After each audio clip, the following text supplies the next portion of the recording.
Guess what day it is? Huh? Hump Day? Good morning, everyone, and happy Hump Day from the opening drive on 101 ESPN in St. Louis, where it is 7 o'clock. Your time check brought to you by Clarkson Jewelers, an officially licensed Rolex jeweler. Brooke Grimsley, Danny Mack, Randy Carricker, Matthew Rocchio, great to have you with us. And go Blues. Yeah. Go Blues. Yeah, Randy, good job. Come on. They did fight hard. It was a great effort. They did. This is, and the Blues did lose last night. We'll throw that out there just for consumption's sake. But, guys, this was the kind of game that Doug Armstrong was talking about when he made the coaching change. He said there will be some nights where we play really well, and we'll wake up in the morning and we'll have lost the game because they just aren't as talented as other teams, and they just don't have somebody like Mikko Rantanen on their side.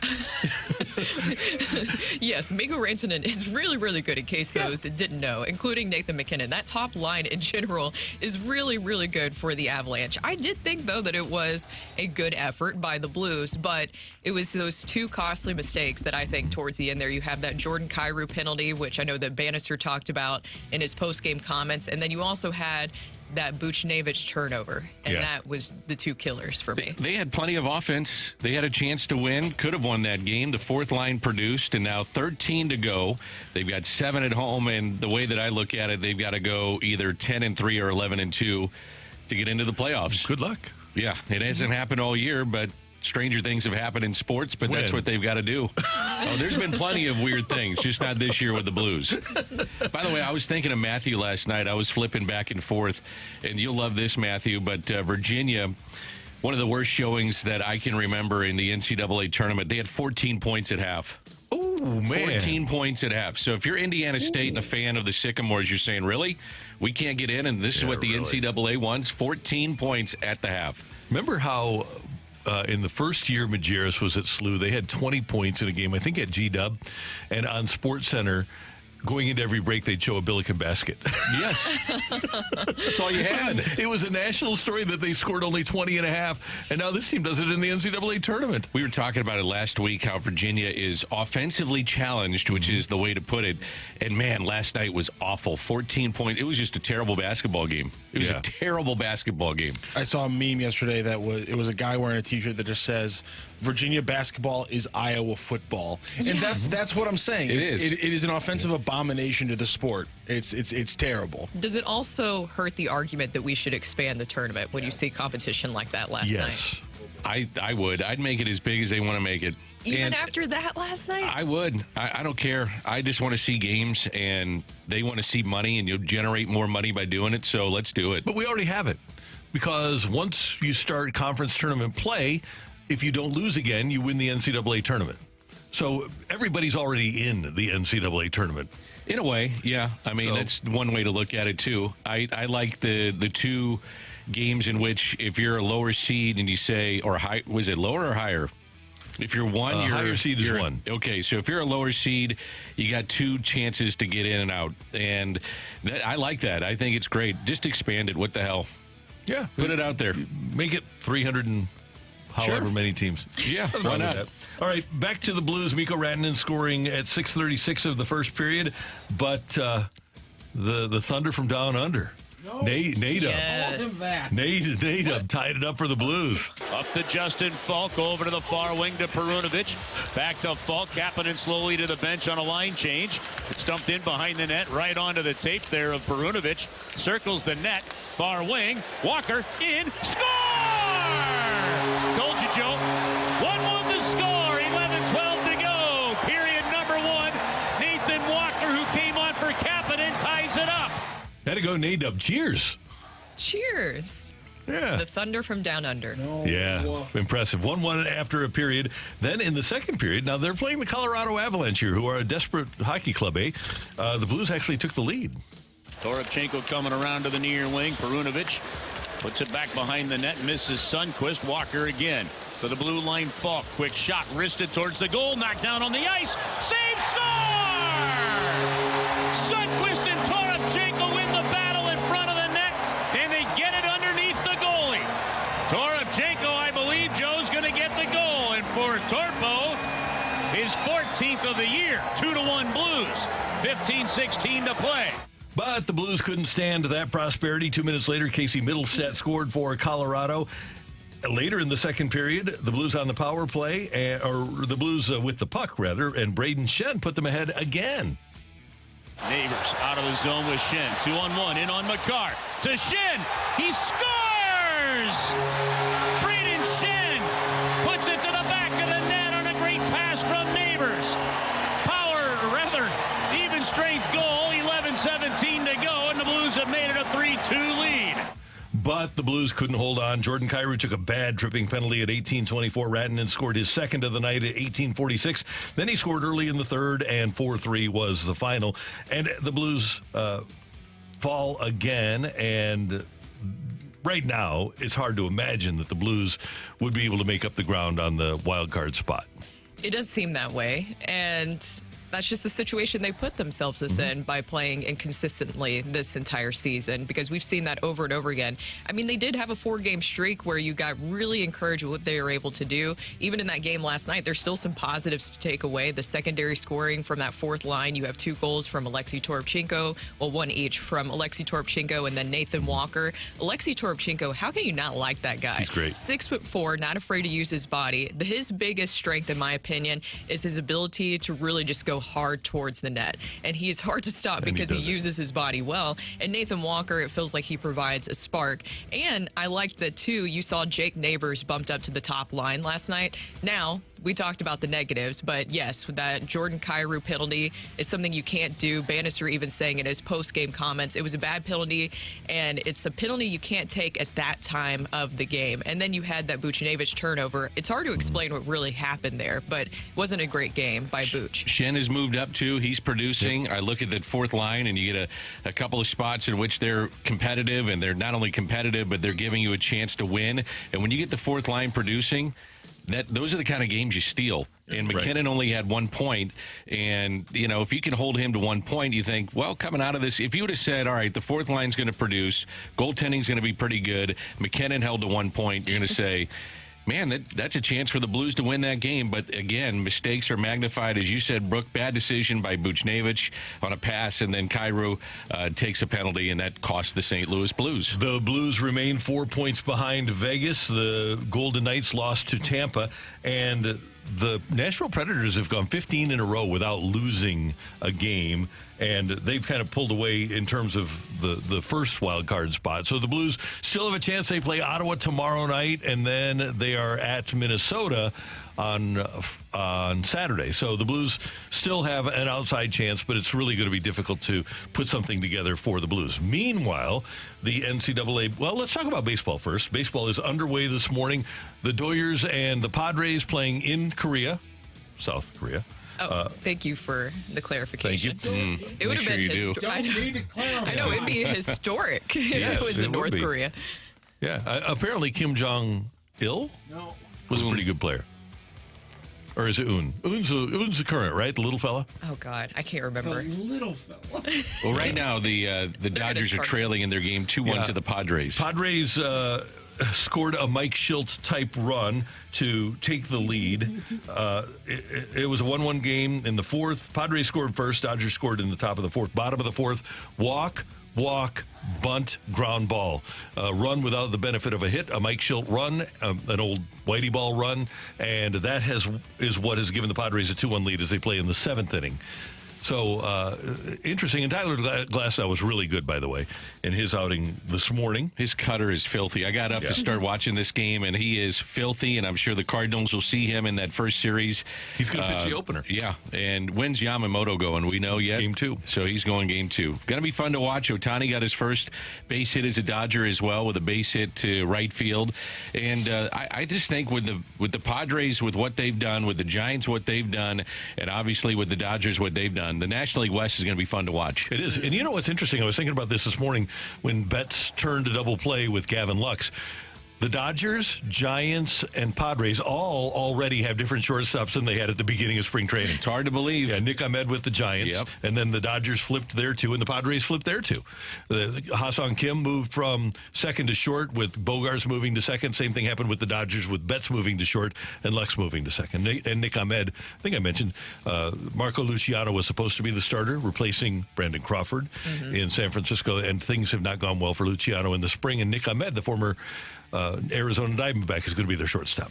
Good to see Mike Schilt back in a dugout, by the way. Yeah, that's what I was going to say, is that I'm excited to see this season. Well, I guess I shouldn't say excited, considering that the Cardinals are playing him there soon, but still, you kind of want to see things work out well for him. I was thinking that yesterday. I'm just a fan of him. He's a good guy. Really good guy. And he'll do a good job, I guarantee it, with the Padres. He will. They're already playing really clean at baseball.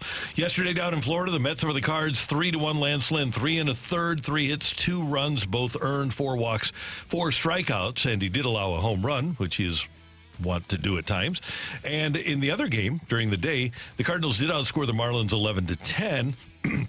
However, Kyle Gibson kind of scuffled. He allowed 9 hits in 5 innings, 5 earned runs. He allowed 8 total and allowed 2 home runs. However, Wilson Contreras and Dylan Carlson each had 3 RBIs. And I know, in listening to the shows yesterday on our air, there is a level of concern about Kyle Gibson. I don't expect him to have much better than a 4.8 ERA. When the Cardinals signed him, I figured, okay, let's get what the Orioles got out of him last year, and that's innings. He is a back-of-the-rotation guy. And with Sonny Gray down, you would hope that Gray, Michaelis, and maybe Lance Lynn would be your top 3. In an ideal scenario, Kyle Gibson is a 4th or a 5th, preferably a 5th, that gives you innings. Well, do you get a little bit concerned when you consider that his spring ERA is reduced? Yeah. It went down to 10.80 for the spring. I could not tell you, and I've watched baseball for a long time, I could not tell you, I couldn't even give you an indication as to the best spring ERA that I ever remember. I don't remember one. I don't either. I'm not overly concerned. I'm sure when fans look at that, I get it. I mean, they're going to say, man, this guy's got an ERA in 10, 11, 12. He also was saying he was working on his cutter and threw it like 4 times in a row. I think it was to Jazz Chisholm, who skied one and hit a home run at Roger Dean Stadium yesterday. And that's what veterans do. I mean, he does not have to earn a job. He is in the rotation. So guys are going to be working on different things. I will find it interesting looking at his final start before the regular season gets going. I'm going to look at all those guys, because while they're still working on things, there's more of a reason to amp it up and be like a regular season start. And you're probably going to be going against regular season players, guys that are going to play every day. So that's something to watch out for here down the stretch. Last year, 4.73 ERA for Gibby, 15-9 with a 4.73. That's kind of what I expect. I don't expect him to be great, and I don't expect him to have an earned run average of 9 during the regular season either. Is he going to be joining the morning drive? We will have him probably once every 4 weeks. I think we might have I think Wayno will be back for a spot every week, and he's going to be around baseball, working for Fox and working for MLB Network. And then Edmund and Miles Michaelis. I think we'll have quite a group. So we're off and running here on 101 ESPN. It is Hump Day, and that means it's Ask Uncle Randy Day. Spring has sprung officially. It's not the Ides of March. What was it? No, what do they call the beginning of spring? The beginning of spring. Equinox. The equinox. The Ides of March did just pass. Oh, okay. Beware the Ides of March. The Cardinals re-signed Ali Marmol between the Ides of March. Oh, okay. That's Ron Caron, with the trade deadline approaching 1 year, famously said, beware the Ides of March. And then he made a bunch of trades. He was great. Fun to so be he around. Stabbed a bunch of guys. To the park. Anyway, if you have a question about anything in life, your job, your relationship, spring, what you want to do this weekend, send in a text, 314-399-9646, 314-399. Yo-ho! Ask Uncle Randy is next on 101 ESPN.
In today's fast-paced world of digital marketing, making meaningful connections with your audience can be a daunting challenge for any business. But what if there was a place where connections aren't just made, but nurtured for growth? Enter 2060 Digital, our sister company backed by a 100-year-old media empire, just like 105.7 The Point or 101 ESPN. If you're a business owner or marketer seeking more strategic ways to reach and engage customers, look no further than 2060 Digital. With 12 years of expertise, 2060 specializes in simplifying the complexities of digital marketing. Our team demystifies the process by transforming it from a challenge into an opportunity for your business. Whether it's enhancing your brand's online presence, optimizing digital campaigns, or increasing customer engagement, 2060 is here to propel your business forward. Think your business has room to grow? Let us prove it to you. Visit 101ESPN.com/2060digital to request a complimentary digital audit today.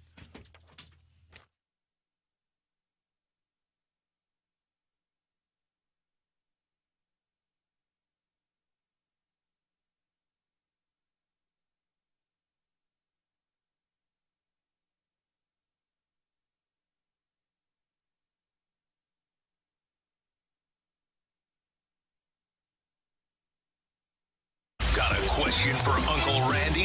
Let him dive into his infinite well filled with wisdom to find you answers. Text 314-399-9646. It's Ask Uncle Randy on 101 ESPN.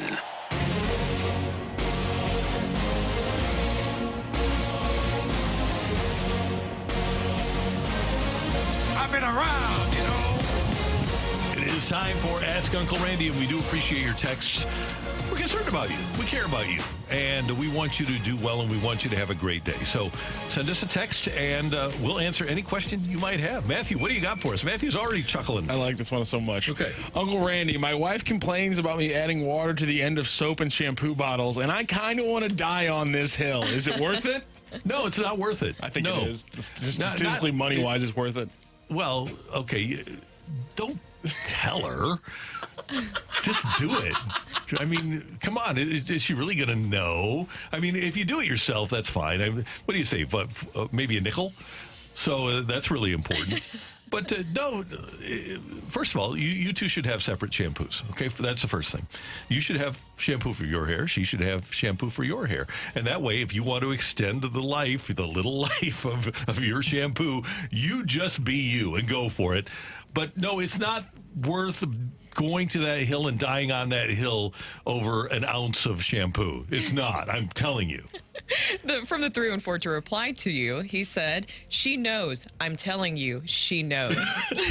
I think she does know, especially if it's really watery, because typically the consistency of shampoo and all that stuff is a little bit thicker. Mm-hmm. And so I'm sure once it gets watered down a bit, you start to notice that. Let me turn this down.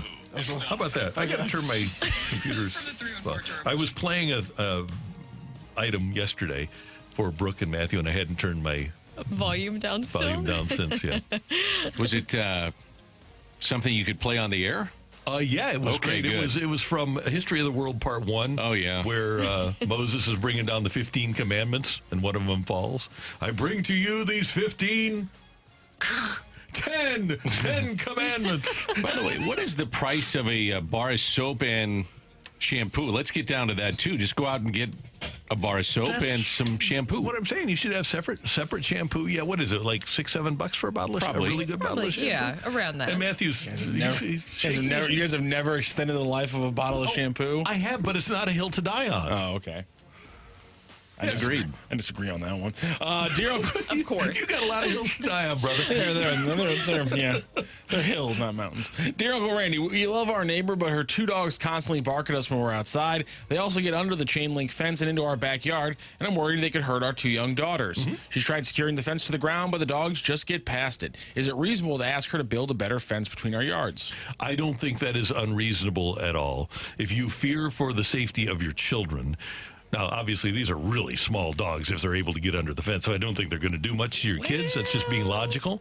You never know. Because sometimes the big dogs, they can dig a little hole. They can squeeze their way through. If they're big dogs, yeah, then it's a problem. But they were able to squeeze under, I think was the term, right? Squeeze under the fence? So I would say that, yes, it's not unreasonable to ask them to have a better deterrent for their dogs getting out of the yard. Now, one of the things that probably will not work, even if you put one of those invisible fences up, some people will just, not people, dogs, will have the collar on. And You wish sometimes it was people. Yeah, but they'll just make that decision to just run through the invisible fence, which is kind of fun. Mine do it all the time. Yeah, we have an you go. invisible fence, and I actually put 2 collars on one of my dogs, and it doesn't even work. And you can see them thinking about it, right? You can, yeah. Okay, is this worth it? Is this worth it? Is this worth it? And then, Edging closer to it, and then gone. Yep. So I would say that it's not unreasonable to ask your neighbor to have. And by the way, I feel bad for you that the dogs are barking all the time, but it is what it is. But I would be inclined to, yes, ask them to build something. And you can get something at Home Depot or Lowe's that will go along the bottom of your fence to keep those dogs inside the yard. I think it's better being safe than sorry. So I like their approach here. I would go and talk to him about it because you just never know. They updated too that they are actually big dogs. You never know. Okay. You never know, know, especially with a small child. There's a lot that can happen there. So I understand the concern. And when you were talking about the invisible fence, my childhood dog, Max, he would do this exact same thing. He was a runner, and he would always get very close to the fence, and then he would think about it, and then he would run through. He would be like a little shock where he'd kind of jump up a little bit and then still run through. It never stopped him. No, and then it kind of got pointless. And the cool thing is they just kind of look, and it's kind of like I guess the thing for us would be a food that makes us sick, right? But it's really, really good. So that's our invisible fence, and we run through it knowing that there's going to be a price to pay, but we do it anyway. I can attest to that with your carrot cake yesterday. Oh, yeah, good. Was it good? Oh, it was unbelievable. Good. I'm glad you liked it. Thank you very much. You're very welcome. Ate about half of it. Also, Dan. tell your neighbor to get their fence at Chesterfield Fence and Deck. Yes. Just saying. Great There point. you go. Oh, Randy, I work evening shift at my job, and I truly have it made where I'm at, consistent and experienced staff. However, my wife works day shift, and I'm up at 6 a.m. most days while working till 11 p.m., and I have an opportunity to go day shift, but it's a lot more work for a lot less pay. But my home life would improve, more sleep, evenings off with my family. Should I go for days? Okay. To a guy that works mornings. I like it. Yeah. Well, be careful of what you wish for. Randy. What?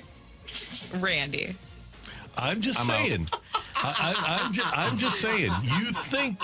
You think things are going to improve, but there are no guarantees. If you're happy right now, if you're happy right now, and you're making money, and you've got a staff, and you really like it, I wouldn't mess with the karma.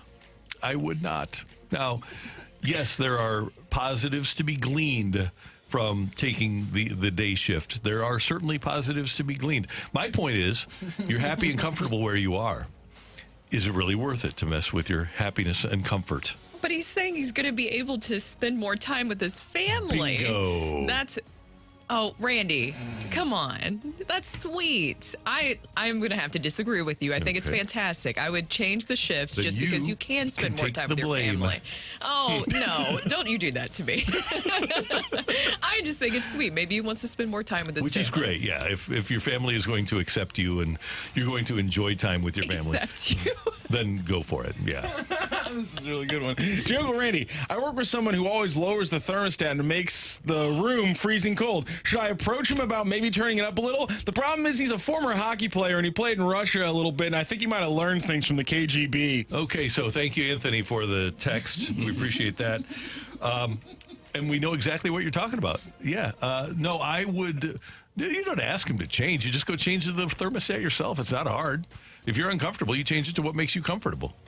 And then just make it a little game. Now, the KGB thing is kind of troubling, but... What kind of game? Yeah. Like, did he Well, play? you could warm up to each other. Oh, yeah. Just saying. That's true. Good point. You know. Yeah. So, no, you just turn it up. Don't ask him to turn it up. All right? Just do it. Do what makes you comfortable. Yeah. Just You do you. Yeah. So thank you. It's so somebody I can't believe that Anthony would text in from Florida. I know, right? About ribs. That's crazy. Dear Uncle Randy, I've been dating a woman for about 2 months, and I haven't disclosed that I have a child. How do I tell her? Good job. Okay, this is... Gee, you were in fine form. Okay, I think you just have to rip the Band-Aid off. Now, you do it in a setting in which if she wants to get up and run, that you won't be embarrassed when she does. So don't do it like at Easter with the family around. But I would say that you get into a setting and say, hey, babe, it's been a couple of months now, so this is getting serious. I say, there's something you got to know. I got a kid. What do you think the reaction is going to be? Probably going to be, why didn't you tell me earlier? Yeah, that's pretty big. Yeah. It's pretty big. So, no. Here's another thing you can do, though. I got a kid that I just found out about today. Now, that wouldn't be good. Oh. Is that better or worse? Like, that's not better. And then the person passes out. Well, and it's the first that I know of. That would not be good either. Maybe, is there a right way to phrase this, though, of like, I'm very private and protective of my child, and I wanted to see if you... At least if this was going somewhere before I mentioned the child. I think that's the thing to do. I think, and I don't think you have to start with that. I think you can say, no, I think that you hit the nail on the head. Yeah, I want to, because at 2 months you say, okay, we're getting serious and there's something that you should know. But you start with that line.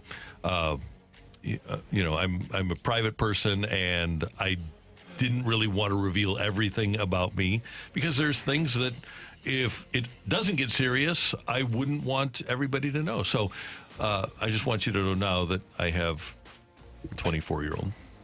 Oh. 24-year-old. 24-year-old's fine, though. 24-year-old. Oh, no. That's actually easier than being like, I have a 5-year-old. Yeah, they're off the payroll. Yeah, they're off the pay. I was going to say payroll, but...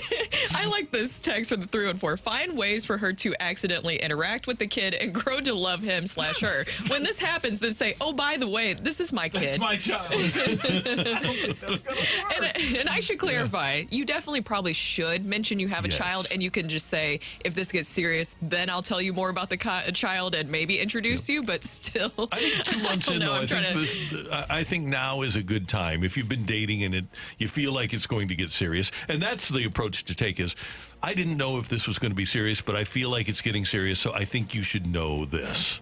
We got a text that's saying everyone should just listen to Brooke's advice here. So let's give a question directly to Brooke. Okay. And no, Brooke, they said stop listening to Brooke's advice on this one. This is why I clarified this because I'm just saying that he already is in this situation, so I was trying to help him figure a way out of it. We got one here, Aunt Brooke. As a future wife, how do you know when your husband is doing something he shouldn't be? Ooh. Something he shouldn't be. Man, this is very open-ended because that could mean a million different things. Turns off his location.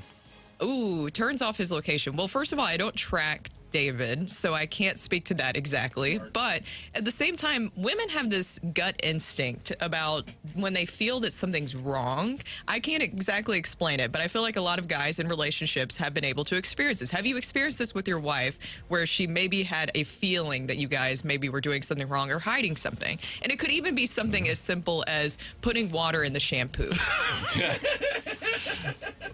I'd like it to be that than anything else. I guess so, yeah. So, yeah, the water in the shampoo, that's a hill that Matthew dies on. That's a deal breaker. Yeah. I think a lot of women are able to pick up on when guys are hiding things. And cues. I feel like some guys are good at hiding things, but others, it's pretty easy to tell when they're hiding something. They do. If you've been around each other for that long, you know when something's going awry. It's pretty easy. Pretty easy. We should go to break, but I want to save a marriage, so I'm going to do one more. Okay, let's do it. Uncle Randy, my wife is a big believer in psychics, mediums, tarot cards, and things of that nature, and usually about once a year we have an argument about it. So my question is, the next time it comes up, how can I talk about it without saying the words, quote unquote, I think this is utterly stupid? I think that this is the approach to take. If you really believe this is true, why didn't you do something to stave off this argument? Because you should have known it was coming. Right? I mean, if what's wrong, Matthew? Right? Am I wrong? If she knew it was coming, why are we having this argument? Why not stave it off? So if what she believes is true, she wants to have this argument. Am I wrong? You got to go to break. So you're saying break it off? No, I'm just saying that she wants to have this. If you have this argument once a year about her believing in psychics, okay? Okay. Isn't the psychic supposed to say, you're going to have an argument with your husband? So why don't you be proactive here, preemptive, and not have the argument? Shouldn't you learn that from your psychic who's right? Maybe, yeah. I'm just saying. It's like all of the... Randy, while you're in this headspace, This can you advice explain Hot today. Tub Time Machine to me, please? Thank you. Thank you very much. And thanks very much for your texts. We do appreciate them here on 101 ESPN. Here's a question. Why don't we have any super rich psychics because of gambling? That is a fantastic question. Do you think that they try to say, oh, well, it would be too easy for me to do that? Maybe they say that, but I don't think that doesn't hold much water with me. Have you guys ever been to a psychic before? No. I have not. I I haven't either. Hello, tell a psychic. No. I'd like to do it. I think it'd be fun. Read your palm. Yeah. See what happens. Yeah. Be kind of fun. I'm game. Let's bring one in. Hell, you got a tattoo. Of course you're game. Wait. Yeah, right. Yeah. Should we do that to predict how the Cardinals season will go? Okay, let's do it. Okay, we'll find I'm sure there's a psychic listening. Maybe. Okay. but just don't tell us about the bad stuff. Coming up here on 101 ESPN, our buddy Kelly Chase was in studio a couple of days ago, and one time he did something to hold the best players on the team accountable. How do you do that? That's next on 101 ESPN.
This is Rocky with your Sports Center update, driven by Johnny Londoff Chevrolet and Johnny Londoff Autoplex. The Blues last night fall to the Avalanche 4-3. They had a lead midway through the game, but unfortunately a bad turnover from the Blues led to the third goal from Mikko Rantanen's hat trick, and the Avs win that one 4-3. The Blues will be back in action on Thursday evening, traveling across the border to face off against the Ottawa Senators. It'll be a 6 p.m. puck drop, a 5 p.m. pregame right here on 101 ESPN. And yesterday in the Cardinals split squad games, they split the games as well. A 3-1 loss to the Mets and an 11-10 win over the Marlins. That is your Sports Center update, driven by Johnny Londoff. Find new roads and shop 24/7 at londoff.com and londoffautoplex.com. Are you kidding me?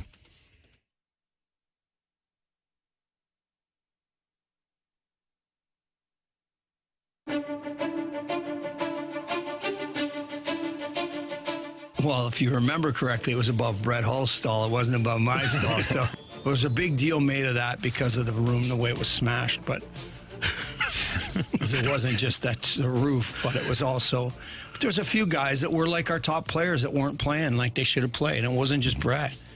And, you know, if you want to win games, you got to keep running those guys out there. When if you keep running them out there, well, it's less time that I'm going to get out there. And I, at that point, felt I'd had enough of that not being the right way, the right message. And so, in my mind, whether it was right or wrong, it was a message for both the top players and the coaches. Like, if you don't change something, and if you don't start holding guys accountable and start putting some guys out there that care, and not that they didn't care, it's just, and who knows what was happening at home or whatever. But when you're young, you don't care what's going on at their house. Like, you just want to win. That's Kelly Chase, and Dan and I were both covering the Blues when Kelly Chase tried to break his stick over Brett Hull's locker, and it stayed broken for a long time just to leave that message of, hey, I'm ticked off about this, and I need everybody to be pulling the rope in the same direction. And Chaser, even though he wasn't a big scorer, he was a leader on his Blues team. He's a leader in life, and that was one of the ways that he took it upon himself to hold people accountable. And the reason I asked that question about Chaser the other day, about that particular incident of trying to break his stick in the locker, and they actually sent him a bill, the people that owned the building at the time sent him a bill. But I wonder if that is something that's doable today. Can you, as a player, hold, as a singular player or a couple of players, is there something that you can do to hold other players accountable that aren't giving everything that they need to give for the team to succeed? I don't know if it's possible now. Jordan Kyrou last night takes a bad tripping penalty. How do you hold Jordan Kyrou accountable? With all due respect, I mean, he's making $8 million. He's 25 years old. So if you're another player, if you're a coach, how do you hold him accountable? You take away his ice time, which is something that Drew Bannister likes to do. That's his tactic of handling things. He also makes sure that he goes and speaks to the players more afterwards.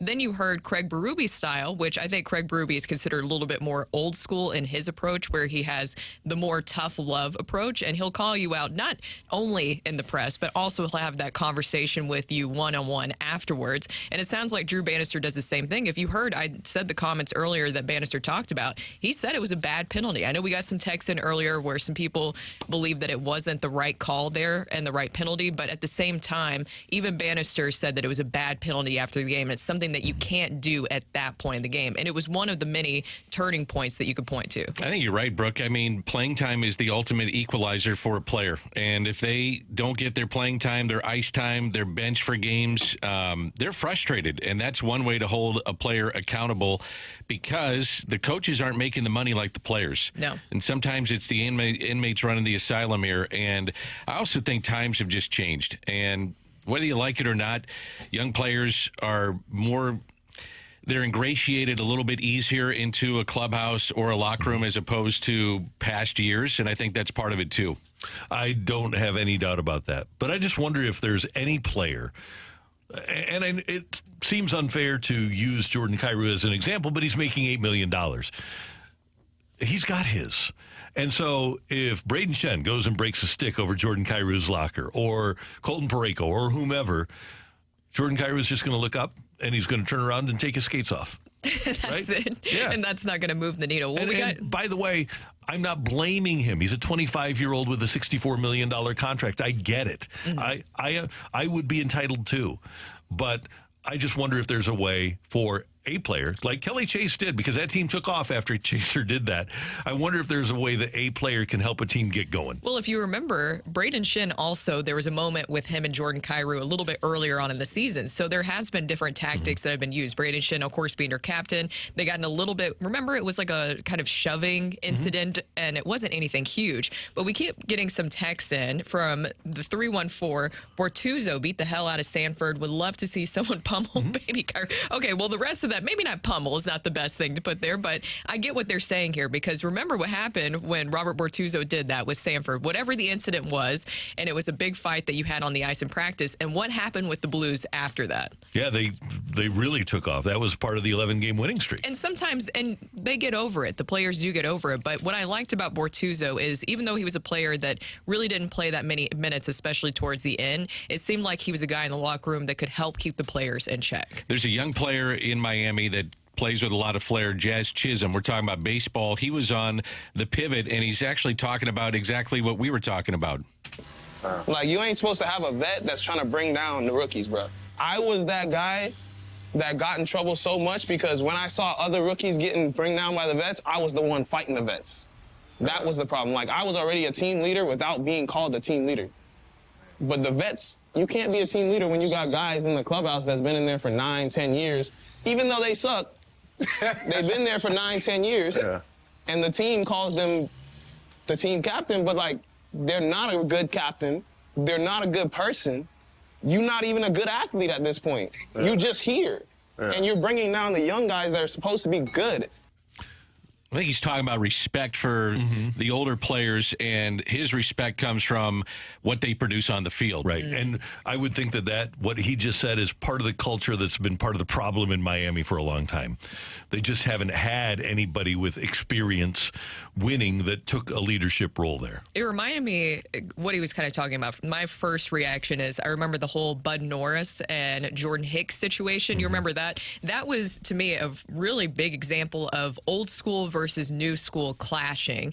And then you saw what happened, what the end result was at. Of course, I don't know the full story of everything that happened. I wasn't in that clubhouse when it came out, but we all saw the stories that came from it. It seemed like Bud Norris was trying to use more of like old school tactics of holding Jordan Hicks accountable. He was late to some practices, different things like that. And it was a huge clash, but it kind of showed me for the first time very clearly that old school versus new school and what came to a head. I think you have to pick your spots, too. If you're a veteran, you can't do it all the time, but when you do it, man, it captures the attention of everyone in the room. There are guys that lead by example on the field by their play, and then all of a sudden, out of nowhere, you see a player step up, that player that's a veteran, that player that's produced, and when they speak and it's vocal, it gets everybody's attention. And that's one way that I think veterans hold young players accountable. I really do. Yeah. And by the way, I would think that particular, and Dan, you were close to the team at that time, I think that incident is probably what ultimately led to Mike Matheny getting fired. Oh, I don't think so. Because he bought in, he said this is a game that used to have some teeth. And it just seemed to change that clubhouse a little bit. I think there were other factors, though. Oh, yeah. Well, but that was kind of when that became public. It felt like that was the start of his slipping down the hill. You hit it on the head, though. It became public. Yeah. I think there were things that were behind the scenes that were going on like that. Lisa just said on the 314, ask Brendan Ryan. That's a good one. I remember doing the game, and I think it was in Cincinnati, and Brendan Ryan went out in his tennis shoes on a Chris Carpenter start and realized he had tennis shoes on and had to go back in the dugout, in the clubhouse, go grab his spikes. I thought Chris Carpenter was going to go kill him. I mean, he was ready to tackle him on the field. He was so upset. Those kind of guys are what I'm talking about, leading in that example of not only is he a gamer and he'll go out there hurt and show that you lead by example, but also when he spoke, boy, he had your attention real quickly. Yeah. He pitched and he couldn't feel his face. Yeah. Pretty impressive. And he had dealt with serious anxiety, too. Yeah. He would go in after like the first inning and throw up. and then have to change his jersey top 2 or 3 times a game because he was sweating so much. Yeah. He's pretty open about it now, but knew it back then a little bit. I just didn't realize to the extent now that he's retired, and we've talked about it, just how much anxiety he was going through trying to get through games. Yeah, Chris Carpenter, one of the all-time greats. Coming up, we've got Take It or Leave It. Get your text in to the Air Comfort Service text line, 314-399-9646, 314-399-YO-HO. Tioli is next on 101 ESPN.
Sick of the same old daily fantasy? Well, Underdog Fantasy has a Pick'em product live in Missouri right now, Pick'em Champions. You just pick 2 to 5 players from at least 2 different teams, select higher or lower on the player stat projections, and then once your entry is ready, you pick your entry fee, and you're entered alongside other underdogs. As long as you hit your entries, you are walking away with your winnings, and I have a great example of that from last night. I put in a 4-pick entry. I had Nikola Jokic, higher than 46.5 points and rebounds. He got 53. I went big with 2 scorchers for the Blues. Alexei Toropchenko, higher than half a goal. He got that. I had Jake Neighbors higher than half a point. He got that on an assist on the Toropchenko goal. But here's what happened. Pavel Buchnevich, we had higher than 2.0 shots. He pushed that, so I got knocked down from a 43x bet to about a 26x bet. And then what happened there is I was still able to take $3 and turn it into almost $80 right there with my entry, because the Scorchers are the best way to play. And that's the fun thing about Underdog. There's all the different ways to play. You could have jumped in with live entries if you really wanted to after the game had started. Underdog, super easy to play and even easier to get started. You just go to their easy-to-use mobile app or to UnderdogFantasy.com. Sign up with promo code ROCC, and Underdog will match your first deposit up to $100. Plus, they'll give you a mystery special pick to use on your first Pick'em entry. That's Underdog Fantasy, promo code ROCC to get your first deposit of $10 or more, up to $100 matched, plus that special pick. Must be 18 plus and present in the state where Underdog Fantasy operates. Terms apply. Concern with your play. Call 1-800-GAMBLER. Visit www.ncbgambling.org.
it, you can take it. If you don't, send it right back. Get your text into 314-399-9646 and give us your take it or leave it. Brought to you by Gloria Lou Realty. Visit GloriaHasTheBuyers.com and start packing. That's my final offer.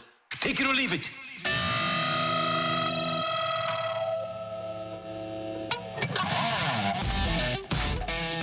It is time for Tioli here on 101 ESPN, 314-399-9646, 314-399. Yo-ho! Simple, easy, take it or leave it for you guys. The NCAA men's basketball tournament is what it was 10 years ago. Ooh, in is terms what of it was. popularity and anticipation. I'm going to leave it.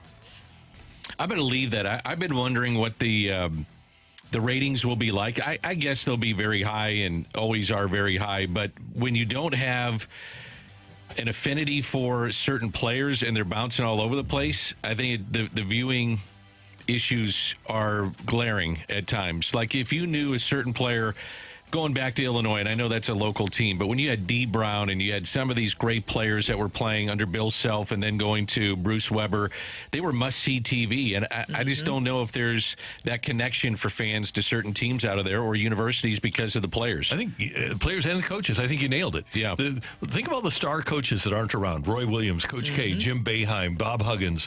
These people that were there 5-6 years ago that we tuned in, and they are the legend, Jay Wright, the legendary coaches just aren't around in this tournament on a regular basis anymore. Also, do you guys hate the fact, too, that it's really hard sometimes to figure out where the games are? It's on random TV channels where it's like sandwiched in between Impractical Jokers or True something TV, like that. Yeah.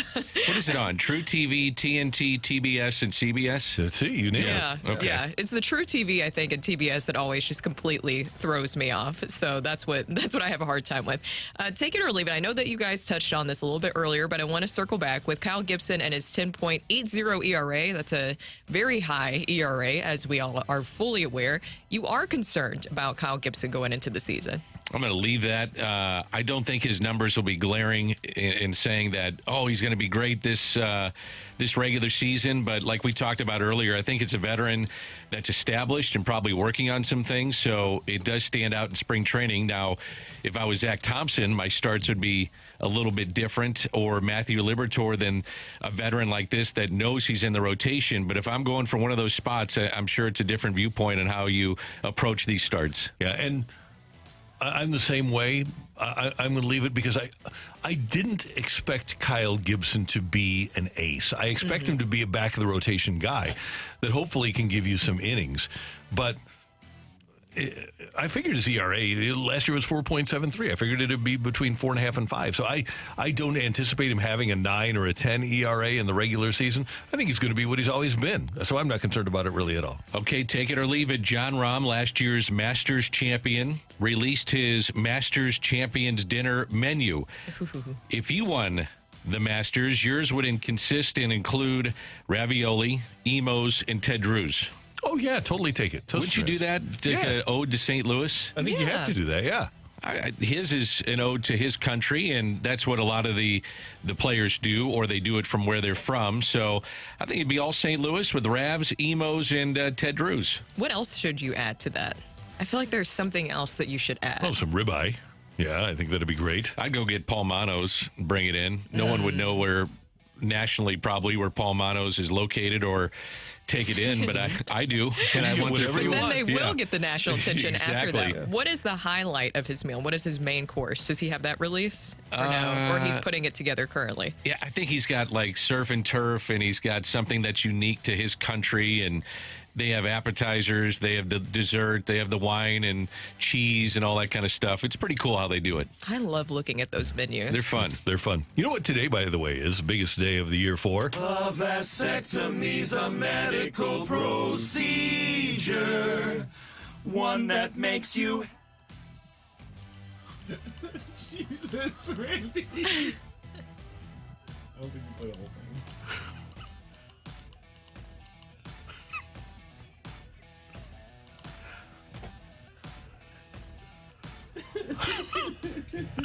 Why don't you explain why that is such a song there, Randy? Well, here's the thing. The Wednesday before the NCAA tournament is the biggest day for vasectomies in America because as a gentleman, you can go home, sit on the couch, sit on a bag of ice, and watch NCAA basketball for 2 full days and just take sick days. Thursday and Friday. No, that's true, Brooke. Yeah. Oh, okay. I don't know what to do with this information now that is No, you have in it. my head, but that is good to know, I guess, question mark. I don't know if I want to know. By the way, we were getting a lot of texts from some people when I asked about what else you should add. Pork steaks, a very popular text that we keep getting in. Randy's carrot cake, another. Gooey butter cake. Another good one. Yeah, all good. We're getting a ton of gooey butter cakes. We are. A lot of pork steaks, too. Yeah. By the way, check out the Chocolate Rooster. Oh, the Chocolate Rooster has awesome gooey butter cake. Do. Yeah, she does a great job. Erica Yes. with the Chocolate Rooster is amazing. All right, Matthew, let's get a couple of texts at least.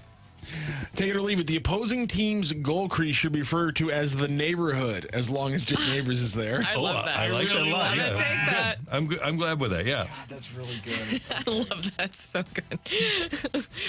Take it or leave it. The Illini take down #1 UConn to go to the Final Four. Oh, I'll take it. I like that. I'm going to go ahead and leave that since I have UConn winning the whole thing.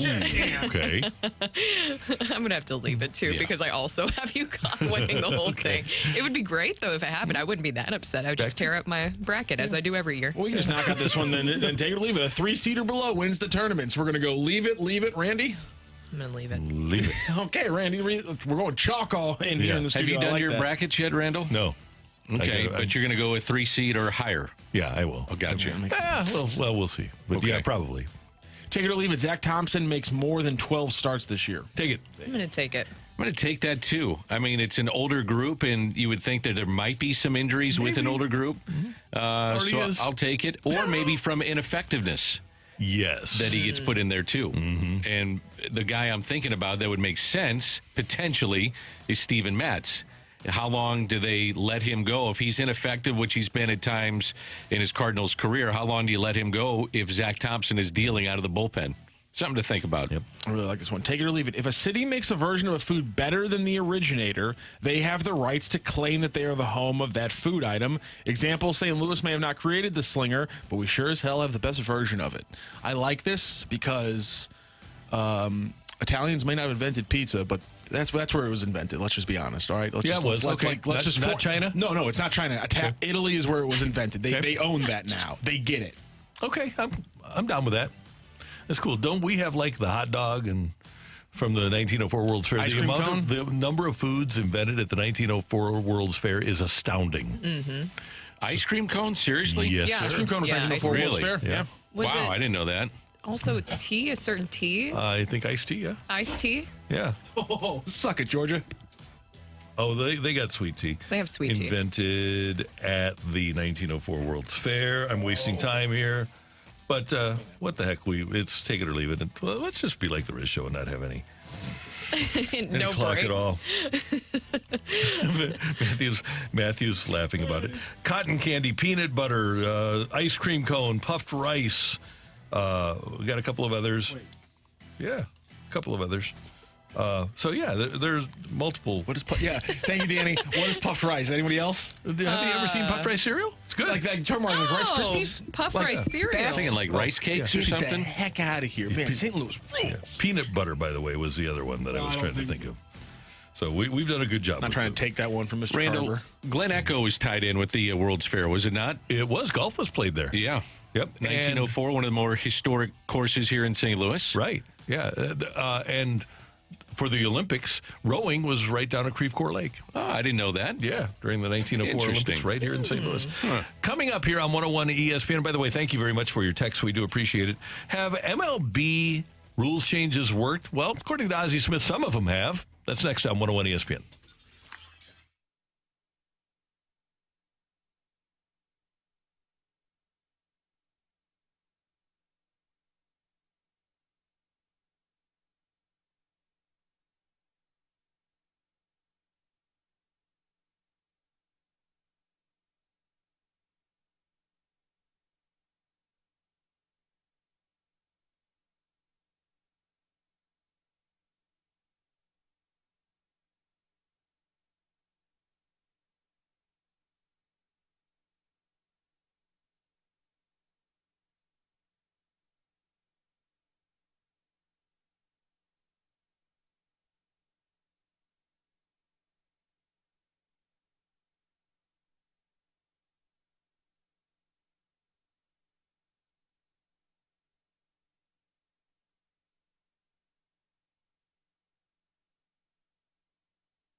Hey everyone, it's Brooke here, and I want to tell you why I love the Missouri Athletic Club. I was just there yesterday, and every time that I go in there, it feels like I'm just seeing a bunch of my friends. I've made a lot of friends with the staff, and I work out twice a week with Christine. She's my personal trainer, and I'm seeing amazing results. She also just always checks in with me about all my fitness goals, if I'm eating properly, if I'm sleeping properly. She's been a great asset to my health journey, and also I love playing tennis with Scott. Tennis is the sport that I've played my entire life, and thanks to the Missouri Athletic Club, I'm able to get back to the game that I absolutely love. And that's what they do there at the MAC. They always provide a wonderful experience.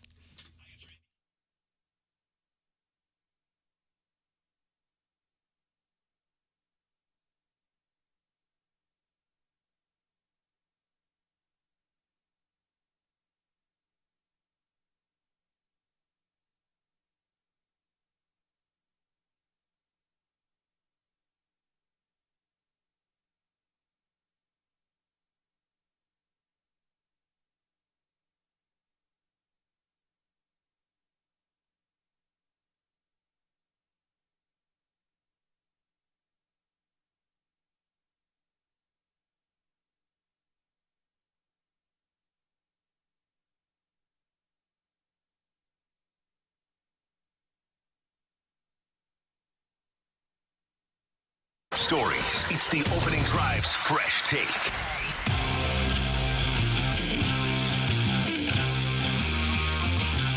Well, I like the pitch clock. I don't like the idea as a defensive player, you're taking my defensive prowess away by saying that, you can't shift. Well, it's not my fault that a guy can't hit the ball the other way. I shouldn't be punished because a guy doesn't have the ability to hit the ball the other way. As far as making the bases bigger, I feel like what we're doing is we're compromising the game because of lack of skill. Either you can run or you can't, making the bases bigger. Now, the only base that I would make bigger would be first base. I make it a little wider toward base pass so a guy has more of a straight line to first base. But other than that, I certainly don't like the idea of starting a guy at second base with an extra inning. That's the Wizard, Hall of Famer Ozzie Smith yesterday here on 101 ESPN.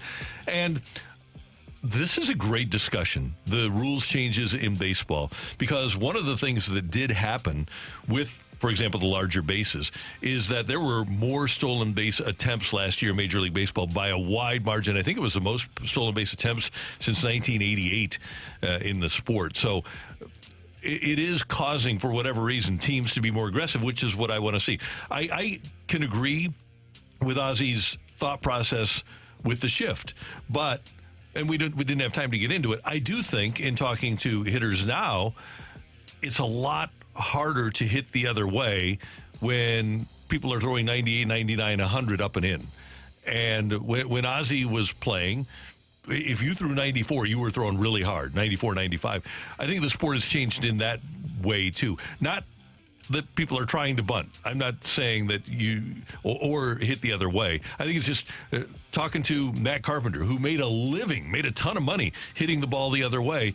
It really became difficult once the philosophical idea of pitching so hard with maximum velocity and up and in became in vogue. And that's what the point was of banning the shift. But I kind of do agree with Ozzie in that regard, because I think that at the same time, maybe there were some more hits last season. It seems like that there was. And we were talking about stealing bases. You saw an increase in that. But at the same time, if the skill level isn't already there, then why are we kind of tailoring it to that? And I know that it's to help the hitter. And maybe you did see more hits last season, and left-handed batters are seeing more grounders and line drives that are resulting in base hits. But at the same time, did it feel like it improved the action of games last year? Did you notice an increase in that? I did a little bit. I felt like the pitch clock helped improve that, because if you had a reliever come in and his max effort, which is the majority of these pitchers that come in, if not all of them, the Giovanni Gallegos days are over. And I think one of the things that's going to be interesting, and I'm sure the Players Association is going to do this, they're going to study this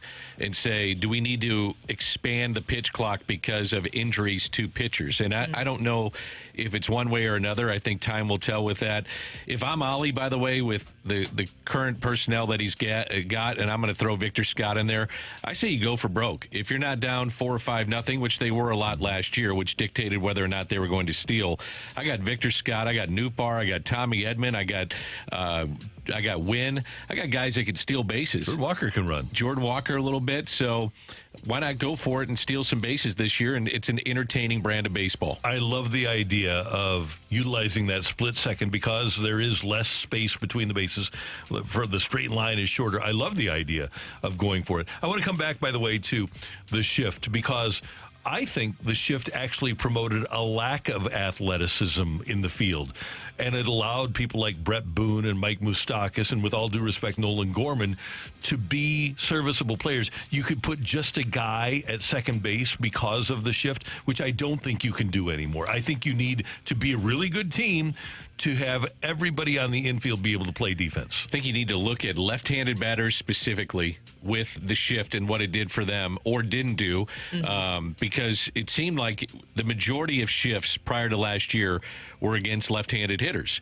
Now, left-handed hitters seemed like they were pulling the ball more than anybody. I mean, Anthony Rizzo was a great example with 2 years ago, and the ill effects that it had on him. And then when you shifted, it was just a different story. He puts the ball on the ground sometimes, and all of a sudden those were starting to see holes. I would rather see it, or at least do a study on left-handed batters and how it either adversely affected them or if it did affect them in a positive way. And the only thing that we can see right now is that it seems like hits did go up last season. So that is the data that you could look at and point to that maybe it did help in that regard. I do agree with Ozzie. I didn't like the Ghost Runner. I know that that's something that has been around, but still at the same time, I just didn't like it because it just doesn't make much sense to me. Well, I think front offices do, and I think some players, the pitchers do, because what you would have if you were going into extra innings, you may have a young guy be out there on the mound and throw you 4 innings, let's say, coming out of the bullpen. He'd get brought into the manager's office, and the manager would say, great job, by the way, here's your bus ticket to AAA, because you're not going to be able to be used for 4 or 5 days. And I think that's one of the things the Players Association looked at, too. It could have an adverse effect on some of their clients to where they get sent down to the minor leagues, and they don't want to do that. And the fandom of baseball has changed. But I got to tell you, some of my favorite games were the game where Jose Oquendo pitched in 1988, the 25-inning game in New York when I was a kid, the 20-inning game here where Loesch played left field. Those are the best. Yeah, I loved that, and we'll never see that again. I loved it, too. And but again, what do we always say? Follow the money, right? Yep. And unfortunately, our fandom is taken out of that, because I'm with you guys. I think that's one of the fun parts of the sport is not having the Ghost Runner and playing this thing out and seeing how it all. You're going to get crazy things in extra innings, and that's what makes it. You're on the edge of your seat. You stayed around for 2.5, 3 hours, and then all of a sudden you have a Ghost Runner. I don't like that. No. I think in the Oquendo game, Rick Mailer of the Braves threw 9 innings in relief. I believe that's correct. Rick Mailer. Yeah, they had to do that. There was also a game a few years ago against Arizona in Arizona where it just took forever. I think it was 19 innings with the Cardinals and the Diamondbacks. So there is the adverse effect of that, of where it could go on for way too long. That was the one where you missed 3 flights? 3 flights. 3 flights. I kept rebooking between innings. I'm like, I can get on this red eye. I can connect through LA. No, that's done. So then I had to go find a hotel room, and they had some kind of convention going on in Phoenix, and I've never stayed at a hotel room that had roaches. And this one had roaches. Oh, man. Yeah. It had roaches. It had roaches. Oh, no. It was nasty. No. Yeah. But also something that I like that Ozzie mentioned yesterday as well is that he talked about, because we've talked about a lot about improving the game for especially a younger audience. And I like what he said, just bring back small ball. That's kind of what we're talking about here. When you're talking about stealing bases, we saw the Reds last year. They were able to utilize their speed and really their aggressiveness. Ellie De La Cruz helping with a lot of that. But they doubled literally their stolen base count from 2022 to 2023. I want to see the Cardinals make that jump as well. We all love athleticism. I would love to see the Cardinals do that, too. That's Brooke, that's Dan, I'm Randy, and that's today's Fresh Take. Coming up, Bernie Federko talking some Blues hockey here on 101 ESPN.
Spring is here. Before you know it, the summer in St. Louis will be upon us. It'll be 90 degrees, and you don't want your air conditioner to break down in the St. Louis summer heat. That's why you need to get in touch with my friends at Hoffman Brothers Heating, Cooling, Plumbing, and Electrical. They'll come out and they'll make sure that your air conditioner is in perfect working order for the summertime. They'll clean it out. They'll make sure that any little diagnostic things that need to happen get done, and they're going to tell you what the lifespan of your air conditioner is. If it's been around for a while, they can tell you, hey, you might want to save up for next year so that you make sure that you have your air conditioner in good shape. You can get in touch with Hoffman Brothers by just going to their site, hoffmanbros.com, HOFFMANN, hoffmanbros.com, or give them a call, 314-604-3011. And not only do they do a great job on air conditioning, but they're going to do a fantastic job on electrical services as well. If you're having a ceiling fan installed, all of your lighting, outlet, and car charging installation needs, get them from Hoffman Brothers. Again, 314-664-3011 or online at hoffmanbros.com.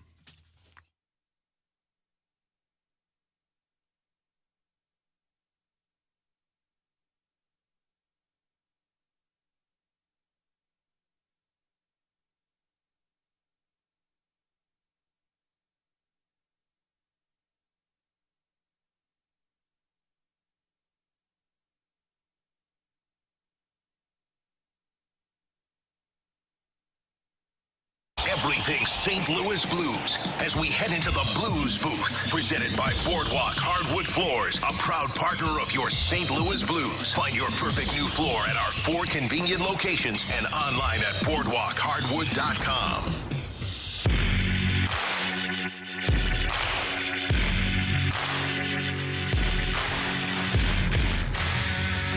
The Blues had a solid homestand, although they lost the finale last night to Colorado. Now they'll head out on the road. They'll play at Ottawa tomorrow night, and then they'll play at Minnesota on Saturday night. So the Blues are going to be busy here in the remainder of March and as we head into April. Joining us now is the Hall of Famer and analyst on Bally Sports, the great Bernie Federko, joins us on the opening drive. Bernie, good morning. How you doing?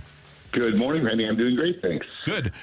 We all agreed, and I saw you on the postgame last night, and you agree that playing against a team like Colorado, that was a really solid effort on the part of the Blues. It really was. I mean, that seems to be the Blues, when they play against the top teams, I think that they play very, very well. And unfortunately, they didn't get any points out of that one last night, but I think if going forward, if they can continue to play that way, who knows what can happen. They can certainly beat a lot of teams if they play like that every night. Well, Bernie, and that's the thing is when you play a team like that in the Avalanche, you have to play pretty much a perfect game. What did you see as some of the costly mistakes that the Blues made? Well, you know what? When you get such a talented team, I mean, the Avalanche attack all the time, Brooke, and I think when you're kind of defending and the attack that they have all the time, you tend to try to make a little place inside your own zone that you can instead of just being safe and dumping it out, getting it out off the glass or something. The Blues, Buchy on the last goal, tried to pass one into the middle and it got picked off and it ends up being in the back of the net. So those are little things that you learn playing against the really good teams because when they attack, they've got all five players there. And when you're playing against the teams that aren't like that, you've got openings that you can actually pass the puck to. With something like this, they really clog up the middle and those are the little mistakes that they made last night, and they made mistakes on every one of the goals that were scored last night. And when you make mistakes like that, you get it's costly against a team that's going to finish. The Blues, Bernie, have kind of switched up some of the top lines. Sometimes that happens in game by Drew Bannister. What have you thought about that and how that's been a positive move for the Blues? Well, Danny, I really like the fact that he put Neighbors on the line with Shen and with Thomas last night. I mean. I think Neighbors has been maybe the best player for the Blues, most consistent player over the course of the last 2 or 3 weeks right now. And he's bringing in energy and he's finishing and he's doing all the little things that deserves a more ice time and really a promotion, if you want to call it that. But I thought he did a really good job playing last night on the same line with Shen and with Thomas. They were the best line on the ice. And I don't mind that. I mean, I think every guy will tell you that when you're on a line, you want to stay and you want to have some kind of chemistry that you can build over the course of a year. And if you can play with the same couple of guys for 8 or 10 games at a time, it's only going to be beneficial for you. But a lot of times when you're not scoring, things are not going well.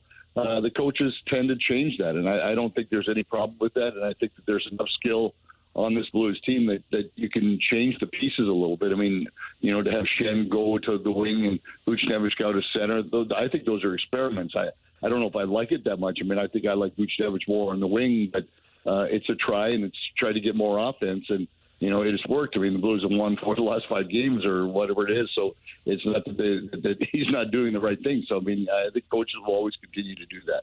There are a lot of great players in the NHL, but last night on Bally, Bernie Federko said that his MVP would be Nathan MacKinnon. Why would MacKinnon get your vote?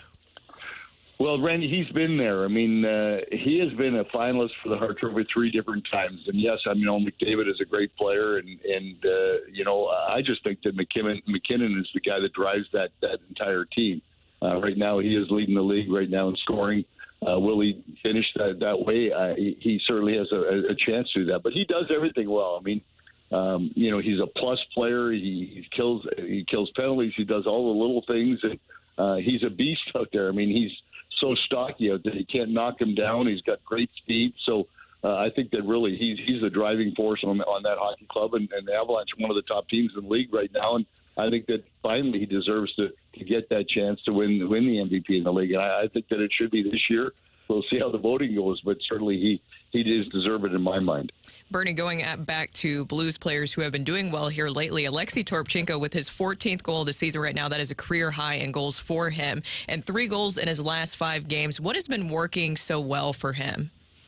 Brooke, he's just playing a simple game. I mean, he's a north-south guy. I mean, that's what he needs to do. He needs to get the puck in, forecheck, use the big body he is, and I think he can create a lot of fear for the defenseman when you got a guy 6'4", 220-some pounds coming at you when you dump the puck in.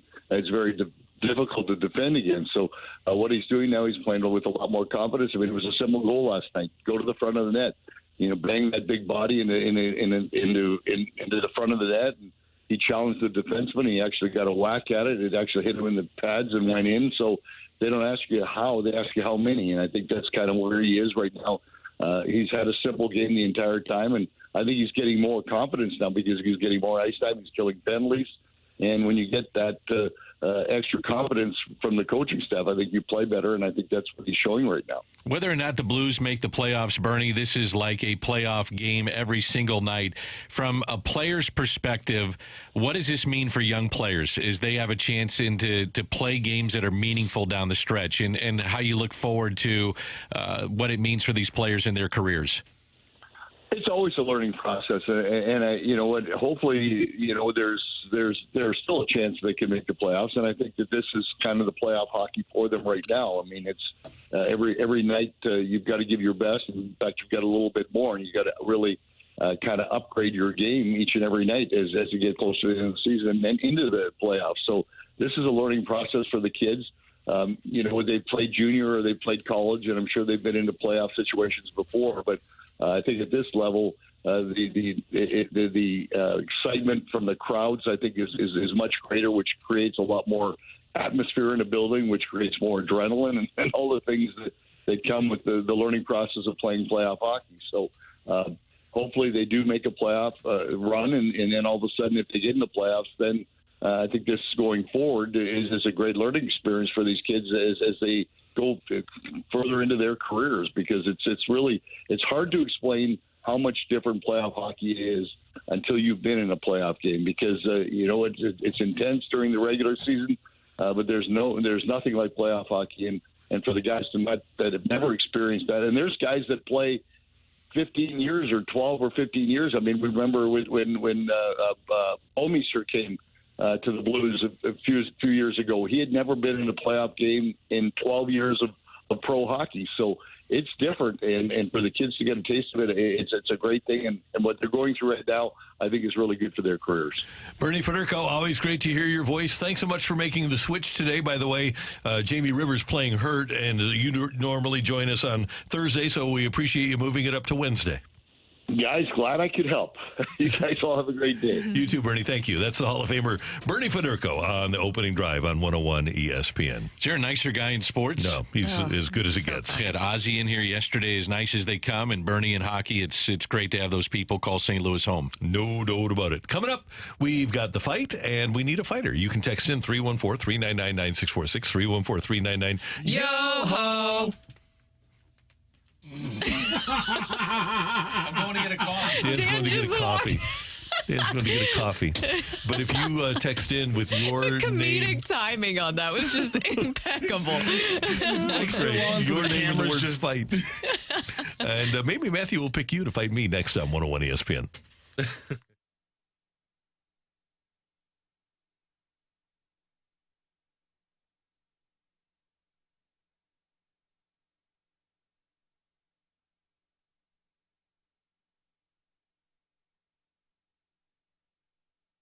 Attention St. Louis sports enthusiasts. On March 25th, the Blues and Cardinals join forces for a night of STL sports fandom. It's Cardinals night at the Blues game. Immerse yourself in the ultimate celebration of our city's passion for sports when the Blues take on the Vegas Golden Knights. Theme night buyers will take home a limited edition co-branded One Nation Tervis tumbler designed by local St. Louis artist Emily Stahl. Get your tickets now at stlouisblues.com/theme.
Hey, if you are thinking about selling your home, remember this. When selecting your agent has to have experience, a proven track record, and guarantees. And you know who checks all those boxes? Gloria Lou, the owner of Your Home Sold Guaranteed Realty. And Gloria's name is her promise and really says it all. Your Home Sold Guaranteed Realty. Gloria has mastered the home selling promise by guaranteeing upfront and in writing to sell your home at your agreed to price and time frame, or she'll buy it herself, and that's guaranteed. Does your agent compare? Gloria has solutions for every type of home seller. If you want a fast sale with no hassles, Gloria's 24-hour cash offer solution is a great option to consider. No showings, no costly repairs, and you pick the closing date. You always get the highest cash offer bid from Gloria's database of buyers in what she calls her cash offer bid box. You can reach Gloria today by calling 314-325-6888, 314-325-6888, or visit her on the web at gloriahasthebuyers.com. She will sell your home at your agreed to price and time frame, and that's guaranteed at gloriahasthebuyers.com.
This is Rocky with your Sports Center update brought to you by Saliga Heating and Cooling. The Blues last night, a tough 4-3 loss to the Avalanche. They had a 3-2 lead at one point, but a bad turnover from the Blues leads to Mikko Rantanen's third goal and the hat trick, of course, and the Avs 4-3 lead for the win. Blues back in action against the Senators, traveling across the border to face off against Ottawa. 6 p.m. puck drop on Thursday evening. You can catch the pregame show right here on 101 ESPN starting at 5 p.m. And yesterday, the Cardinals split squad games, split the games as well. 3-1 loss to the Mets, 11-10 win over the Marlins. That is your Sports Center update brought to you by Saliga Heating and Cooling, an independent American Standard heating and air conditioning dealer.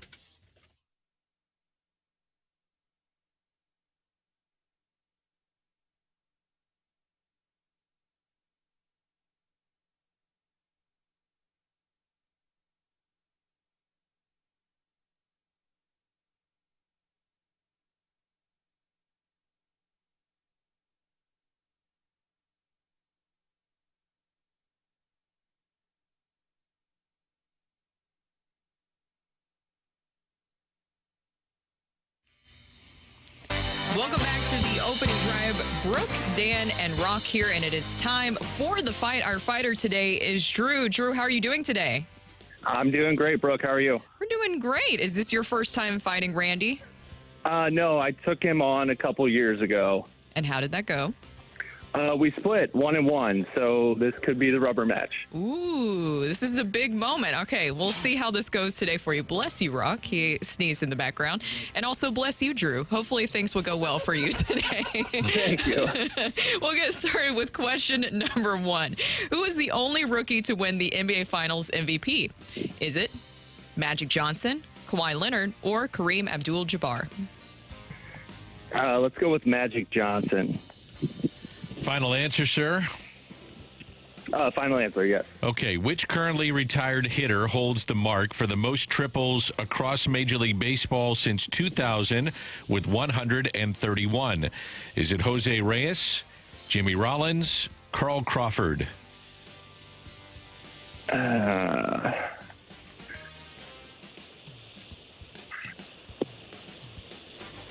Let's go with Jimmy Rollins. Final answer. On to question 3, Brooke. Who is the one quarterback in NFL history to rush for a touchdown in 4 different Super Bowls? Is it Terry Bradshaw, Fran Tarkenton, or John Elway? Let's go Fran Tarkenton. And the final question. A lot of people remember the Cinderella runs of George Mason and Loyola Chicago, but which program was the first to reach the Final Four as a double-digit seed? Was it Villanova, Loyola Marymount, or LSU? Villanova. Final answer. All right. We're going to tally up the scores. We're going to go grab Randy. He is finishing up his grapes and Propel. And he'll come on in the studio and see how he can fare in this fight. How do you feel, Drew? How do you feel you did? I'm hoping I got 2. Hoping you got 2. Okay. Randy is making his way to his microphone. And Randy, put down your stuff and say good morning to Drew. Drew, good morning. How are you, sir? Good, Randy. How are you doing today? I'm doing wonderful. Thanks for listening. Thanks for playing. We appreciate it. Thanks for having me. You got it. All right, question number 1, Randy. Yes. Who is the only rookie to win the NBA Finals MVP? NBA Finals Most Valuable Player Award. Mm-hmm. As a rookie. As a rookie. And did he play center in the final game of the finals after playing guard for most of it? No table talk. No table talk. Okay. That's not table talk. That's Just toying with his food right there. I'm going to go with Irvin Magic Johnson. Which currently retired hitter holds the mark for the most triples across Major League Baseball since 2000 with 131? Wow, 131 triples. Now retired since 2000. Yes, sir. I'm going to roll the dice on Ichiro here. It's a roll of the dice. It is. Question 3. Who is the one quarterback in NFL history to rush for a touchdown in 4 different Super Bowls? 4 different Super Bowls, rushing touchdown. Well, let's think about this. 4 different Super Bowls. It's not Kurt Warner, because he only played in 3. And he scored in 1. He did. Yeah, the second one. Yeah. I don't think it was Joseph Montana. The logic here would be Brady, because he played in more than anybody else. But I'll do the lifeline just in case. Alrighty. You have Terry Bradshaw. Nope. Fran Tarkenton. Or John Elway. Ooh, John Elway. Okay. John Elway. This one's for John. Played in 5. Tarkenton didn't play in 4. He played in 3.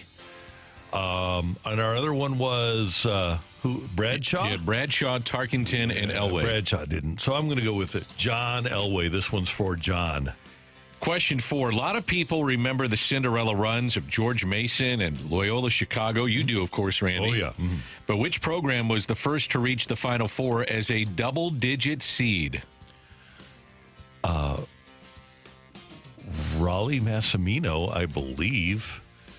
And I'm going to go with, I think I'm going to go with Villanova. I think it was Raleigh's. Yeah, I think Villanova. I don't think in 83 Valvano's NC State was a double digit. Maybe Villanova was 85.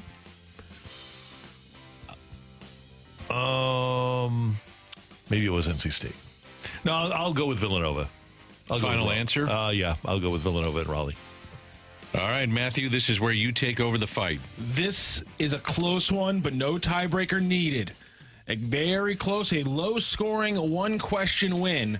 Was it Randy Carricker, or does Drew come in who's looking for a little revenge? He's 1-1 lifetime against Randy. The rubber match, does Drew take it, or is it Megamind? Ring that bell.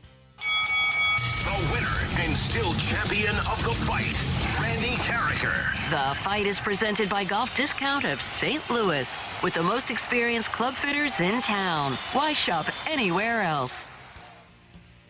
Oh, wrong thing. Hold on. Stop. Wrong thing.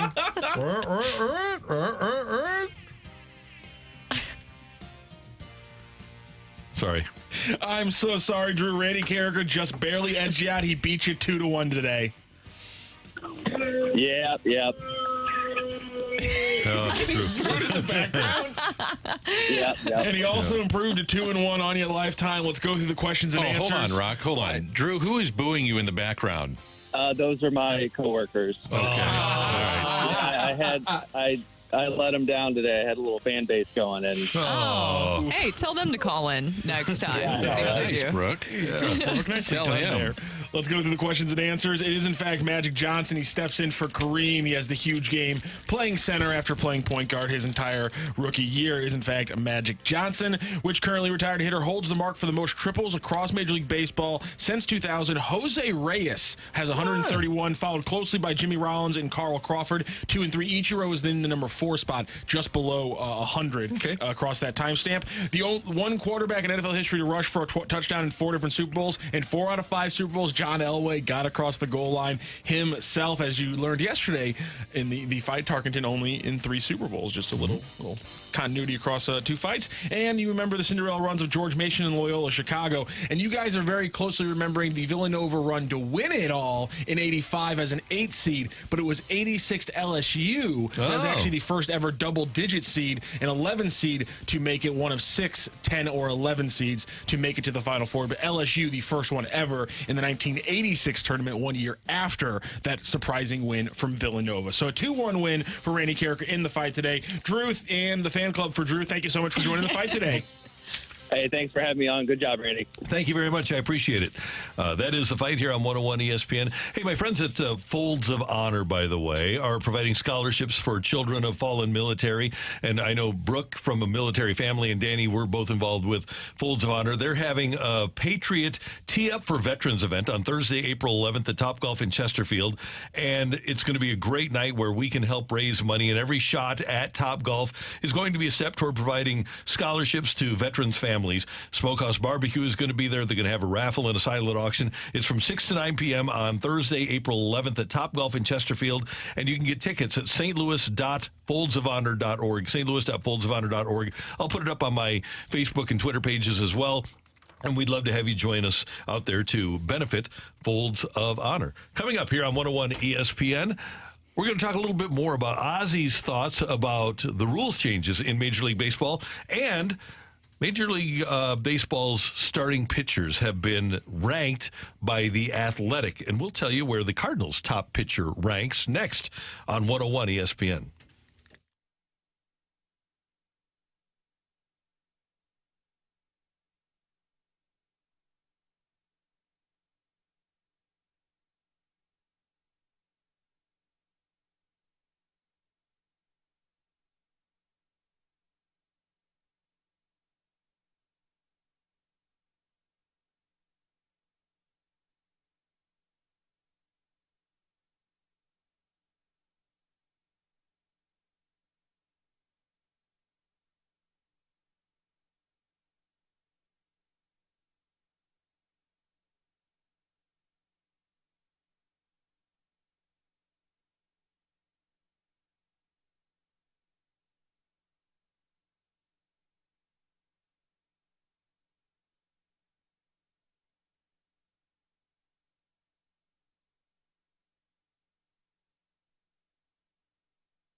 Hey, Danny Mac on a Wednesday. Want to get you involved with Stewart's American Mortgage. If you're someone who is looking to purchase a home, maybe refinance, maybe you're looking to consolidate some of that ugly credit card debt, and you don't know exactly what direction to go to in any of these things, make sure you call my buddy Stewie from Stewart's American Mortgage.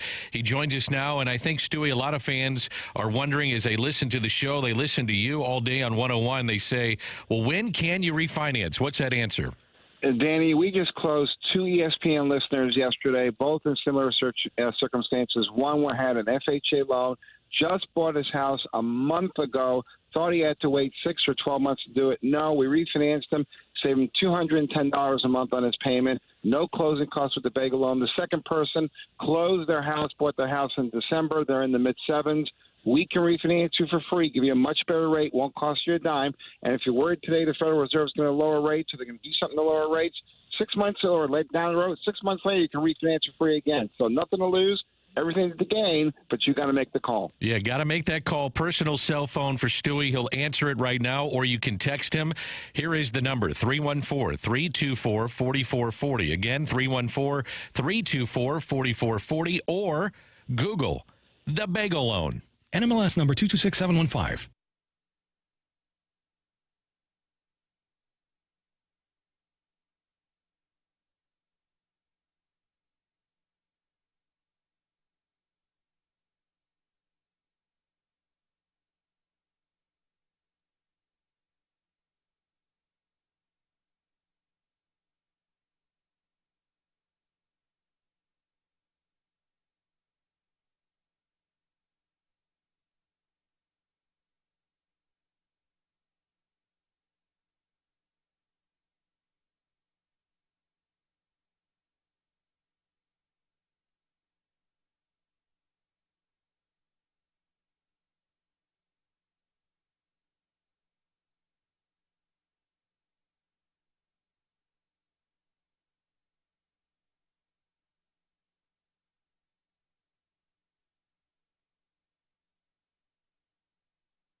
Well, here again, I think that one of the things that we were always exciting, the baseball was always exciting here because we could run, and that kids understand, they understand getting out there and being able to steal a base and how exciting that is. And that to me is the way you keep young people engaged, along with having, like the minor leagues. The minor leagues are an entertainment center for families. So the more family-oriented things you have at a ballpark, the more engaged they are. That's Ozzie Smith yesterday here on 101 ESPN, trying to, as we asked him, try to come up with some ideas as to how to enhance young people's engagement in Major League Baseball. And he hit the nail on the head. Kids like action. And that's why hockey is so popular among young people. That's why soccer, because it doesn't stop moving, is popular among young people. Last I checked, the average MLB fan, the person that identified as an MLB fan, average age was 57. NFL is about 50. MLS is 40. So the people that are watching MLS are significantly younger. I do think these rules changes and more action and a more viable television product can enhance the popularity of baseball in America.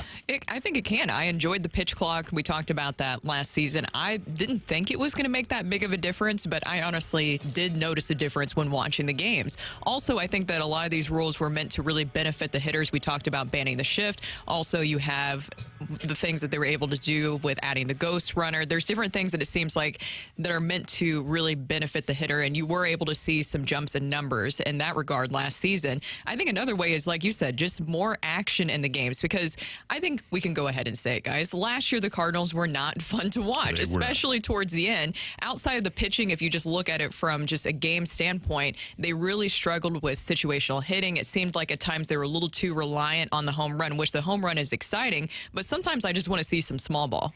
What do we get to just accept this is what it is?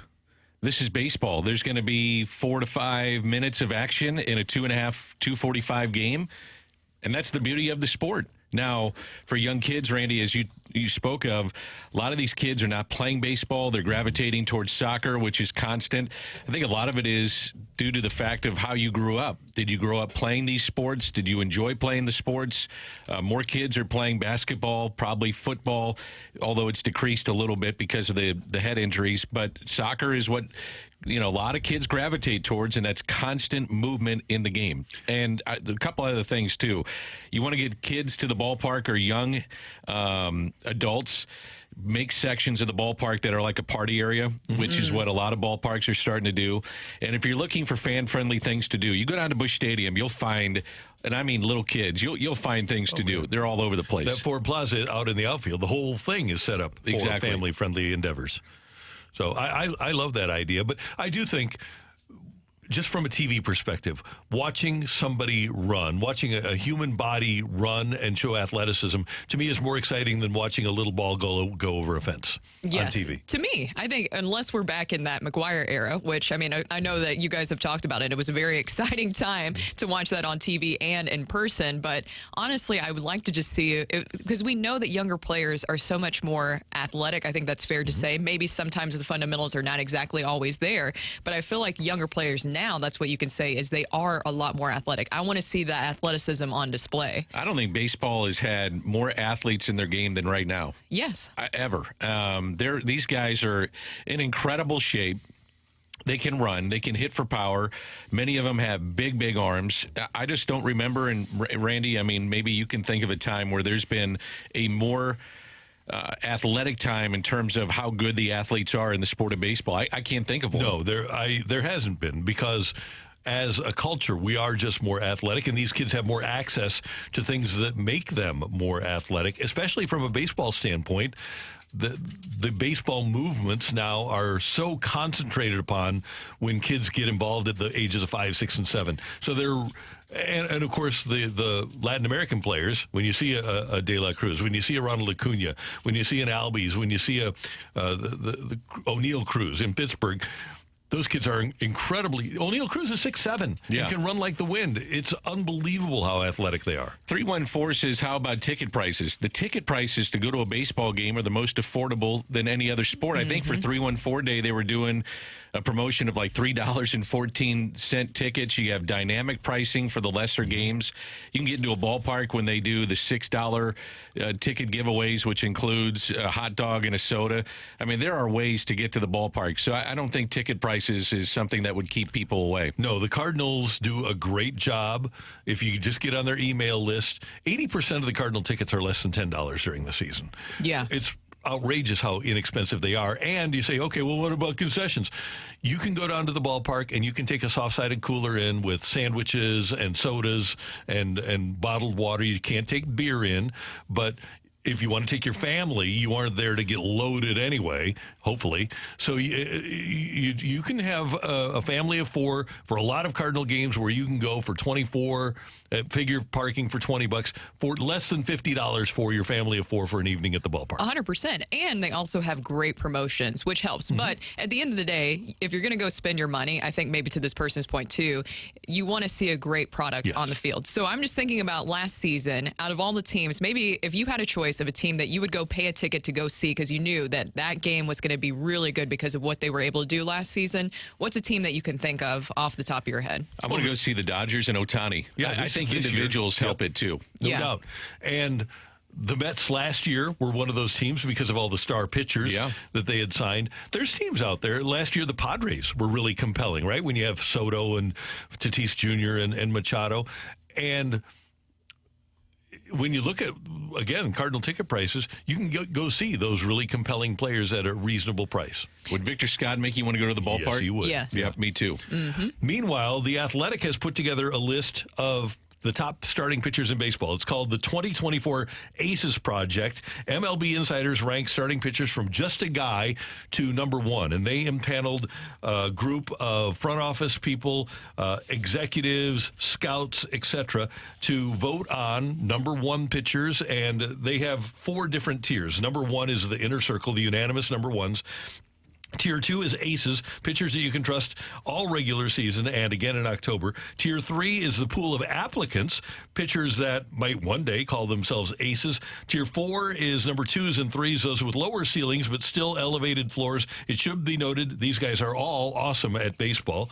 And then Tier 5, everyone else, or in the parlance of the scouting world, just a guy. The number 1 is Garrett Cole. The Cardinals only have 1 player in the top 50 starting pitchers, according to this piece at The Athletic, and that's Sonny Gray at number 35. And you say, oh, only number 35, but here's the way that the execs are looking at him. He's tied with Yu Darvish of the Padres, Nathan Eovaldi of the Rangers, Jordan Montgomery, who doesn't have a team right now, and Joe Musgrove of the Padres. So Sonny Gray getting some high praise from the executives in Major League Baseball. And it's well-deserved. I mean, finished second in the Cy Young Award, and we were talking with BT yesterday on the Fast Lane. He said he is as intense of a pitcher as anybody you can find. And it doesn't surprise me where the rankings are because the Cardinals have the guy that gave up the most hits, and they have the other one that gave up the most home runs. Michaelis had a down year, although he gave you 200-plus innings, and Matz was hurt for the better part of the season. So it makes sense that you would only have one of those guys on that list. And Sonny Gray, of course, is a great addition. It's just that I think my only concern, because The Athletic also has another article where they talked about maybe the outlook for other teams in a pessimistic way or optimistic way. And in that article, you did have some fans who definitely were a little bit down on the Cardinals because it was a fan ranking system as well. And then they had writers weigh in. And they did point out that outside of Sonny Gray, maybe your pitching could be a concern. And I would just wish that they would have added at least one more frontline starter this offseason. Well, and this group of insiders from MLB, that ranking of Sonny Gray makes him a number 2 or a number 3. And that's what I've always said in my viewpoint. He's not a number 1, but he's a really solid number 2. And it's hard to get a number 1. And by the way, Dylan Cease is regarded as a number 1. I would have liked to have seen the Cardinals get him, but they didn't. So their number 1, the Cardinals' number 1, is Sonny Gray. And they're fortunate that they have him, because I don't think you want to go into a season with Michaelis, Lynn, Gibson vying for your number one starter. I'm curious in the Athletic article about optimistic, pessimistic, and what fans that are listening to us think. Are you pessimistic about the season? I think coming off of last year, it's recency bias that fans are pessimistic, and you did not get a Dylan Cease or you didn't get Blake Snell. Doesn't look like you're going to get Montgomery. Then there's a pessimistic look, but it's recency bias of having a 90-loss season, and I can completely understand that for sure. No doubt about it. That's Dan. That's Brooke. I'm Randy. Coming up next on 101 ESPN, we've got our Rush Hour Reset. Stick around. It's time for a DraftKings at Casino Queen Redbird report on 101 ESPN. Brooke Grimsley here for your Redbird report. The Cardinals split their doubleheader yesterday, first beating the Marlins 11-10, then losing to the Mets 3-1. Rough day for Kyle Gibson on the mound in the first game. In 5 innings, he gave up 7 hits and 5 earned runs while striking out 1. His spring ERA now is 10.80. Against the Mets, Lance Lynn tossing 3 1/3, giving up 3 hits, 2 earned runs, and with 4 strikeouts and 4 walks. Your Redbirds with another evening game today facing the Nationals. First pitch is at 5:05 with Steven Matz on the mound. The Redbird Report is presented by DraftKings at Casino Queen. Play, stay, dine at DraftKings at Casino Queen.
Gutter Pros is St. Louis's #1 gutter company, and if you had your gutters get pounded by the hail last week, you should be online right now with gutterpros.com. They will replace your gutters with gutters that are perfect for your house, the perfect size, the perfect look. And when you have Gutter Pros out, it's going to be a low pressure estimate that they provide. But they've been doing this for such a long time, they can tell you exactly what you need for your home, and you're going to enjoy working with them. And then when they do install, everything looks perfect and everything works perfect. They also provide soffit and fascia. They'll do a great job of installing that. So anything that happened to your home last week in regards to your gutters, Gutter Pros is going to be able to help you out. Go to gutterpros.com to set up your appointment. They're A+ rated by the Better Business Bureau, 4.9 out of 5 stars on their reviews. And once those gutters are installed, water goes where they tell it to go. It's Gutter Pros, the best in St. Louis, the #1 gutter company in town. And they're going to come out and they're going to help you out and make sure when you have a gutter problem in St. Louis, you go to gutterpros.com.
recapping the biggest sports stories of the day on the opening drive with a Rush Hour Reset.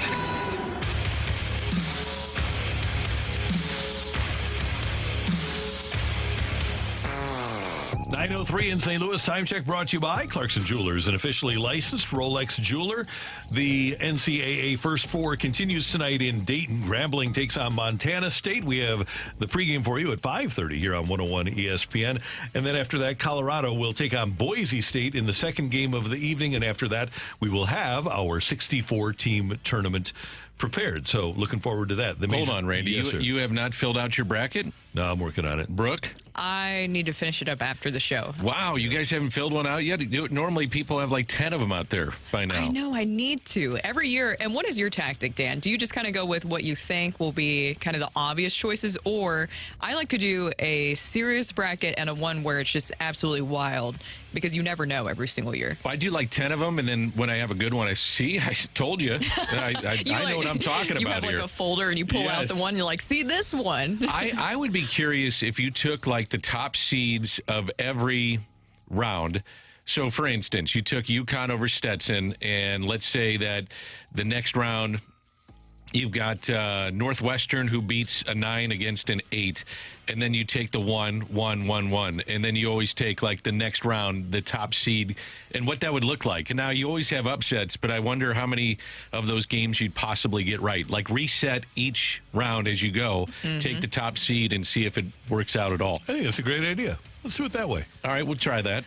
See what happens. Okay. Wait, how excited are you guys for these games tonight between Grambling State, Montana State, Colorado State? Hey, Virginia got me fired up with 14 first-half points last night. Oh, yeah. There you go. That was a whew. Yeah. The Major League Baseball season started this morning. The Dodgers, whom the Cardinals open up with a week from tomorrow, knocked off the Padres by a score of 5-2. Tyler Glasnow with 5 innings. He allowed 2 runs, a couple of hits, struck out 3, and walked 4. Yu Darvish only went 3 2/3, allowed a run on a couple of hits, 3 strikeouts, and 3 walks for the Padres. And the Padres got their first, or the Dodgers rather, got their first RBI from the $700 million man Shohei Ohtani. He drove in a run in the 8th as the Dodgers scored 4 in the 8th to take the lead and move ahead and win it by a score of 5-2. Mike Schilt's bullpen fell apart in the 8th inning. And they also had an interesting play on the first day of the season. Jake Cronenworth is playing first base, and a ground ball that would have been an inning-ending double play went right through the webbing of his glove. So if they make that play, who knows what happens. I really wasn't paying attention much to the show in the first 2 segments because I was watching the game that's up on the screen. Sure. What is just amazing to me, and it just resonated again, is how deep the Dodgers are. Yeah. I mean, you're looking at Ohtani, Freeman. Here comes Betts. Oh, there's Max Muncy. There's Teoscar Hernandez. They're going to be a handful this year for every single team that they play. They're going to win 100-plus games. They're going to get in the postseason. But I said this yesterday. I think Dave Roberts his seat's a little warmer. Hot seat, I kind of think so. I think they've got to go. They got to win the whole thing. When you give a guy $700 million and put him in the middle of that lineup, you're expected to win the whole thing. And Dave Roberts' only job is to motivate the players. As he has said, when asked about starting pitching, he said, well, I don't really make those decisions. Andrew Friedman and that analytics department are setting the lineup for him and providing the script for how the game should go. So he needs to get to the guys to play hard. Play hard. Control the clubhouse maybe a little bit with your veterans. Give a guy a little pat on the rear or put your arm around him or jump some of the players. But that's what a manager's doing these days. I'm with you, Dan. I think that it's win it all or bust for them at this point. And then his seat gets a lot harder because if you look at last season, winning the regular season basically and doing well in the regular season is fine. But what do you do after that point is what's going to matter for them. There was the stat that I told you guys a few weeks ago that's just amazing is that you had in the last 54 years, something like that, the team with the best record in the regular season has won like 14 times. Yeah. That's baseball. Well, and you look at the National League last 4 full seasons, the National League team that was the lowest seed has been in the World Series. The 2019 Washington Nationals. 2020, I don't count because of the pandemic. 21, Braves were the lowest seeded playoff team. 22, Phillies were the lowest seeded National League playoff team. 23, Diamondbacks were the lowest seeded National League playoff team. It's about getting into the tournament. I said all off season that I think that they need to revamp how they do the playoffs. And Brian Snitker was asked about that, the Atlanta Braves manager. He was asked, was the time off beneficial for your team, or did you feel like you lost an edge? And he said, I don't think it's good that we have time off. The way that it should work is that these top seeds should be right in the thick of things, play. Now, if you win your division, you're still able to set up, ideally set up your rotation unless it goes down to the final game of the season, which it shouldn't with these teams that we're talking about. So you can set your rotation, but keep the edge as you get into the postseason. There has to be a way to make it better. I agree. The Dodgers and Padres, by the way, play again tomorrow morning. Joe Musgrove will go for the Padres, and Yoshi Yamamoto will make his first major league start for the Dodgers in Seoul, South Korea. Ooh, well, that would be exciting to see. Hopefully it'll be a little bit better than how he's looked in spring training, which I don't know. Maybe it doesn't cause much of an alarm. I say that, and then I was a little alarmed by Kyle Gibson and his numbers earlier as we were talking about it. But it looks like Yamamoto is maybe just adjusting to things in Major League Baseball. Did you guys see the how the crowds were working in the game today? I didn't get a chance to see that. It was great. I mean, they had people on the drums, they had people standing up, they had people on the dugout going crazy, and they're making noise the whole time. Mm-hmm. We're talking about how to make the game better. Watch like the Caribbean series, or watch what happens in the Dominican. Watch where these the players go in the off season and how those games are watched and viewed by those at the ballpark. It's a party. It's fun. Mm-hmm. I love it. It's good for the game. It really is. Blues lost last night at Enterprise Center to the Colorado Avalanche. Blues with a solid effort, but they lost by a score of 4-3. Even though they had the lead a couple of times, just couldn't maintain the lead.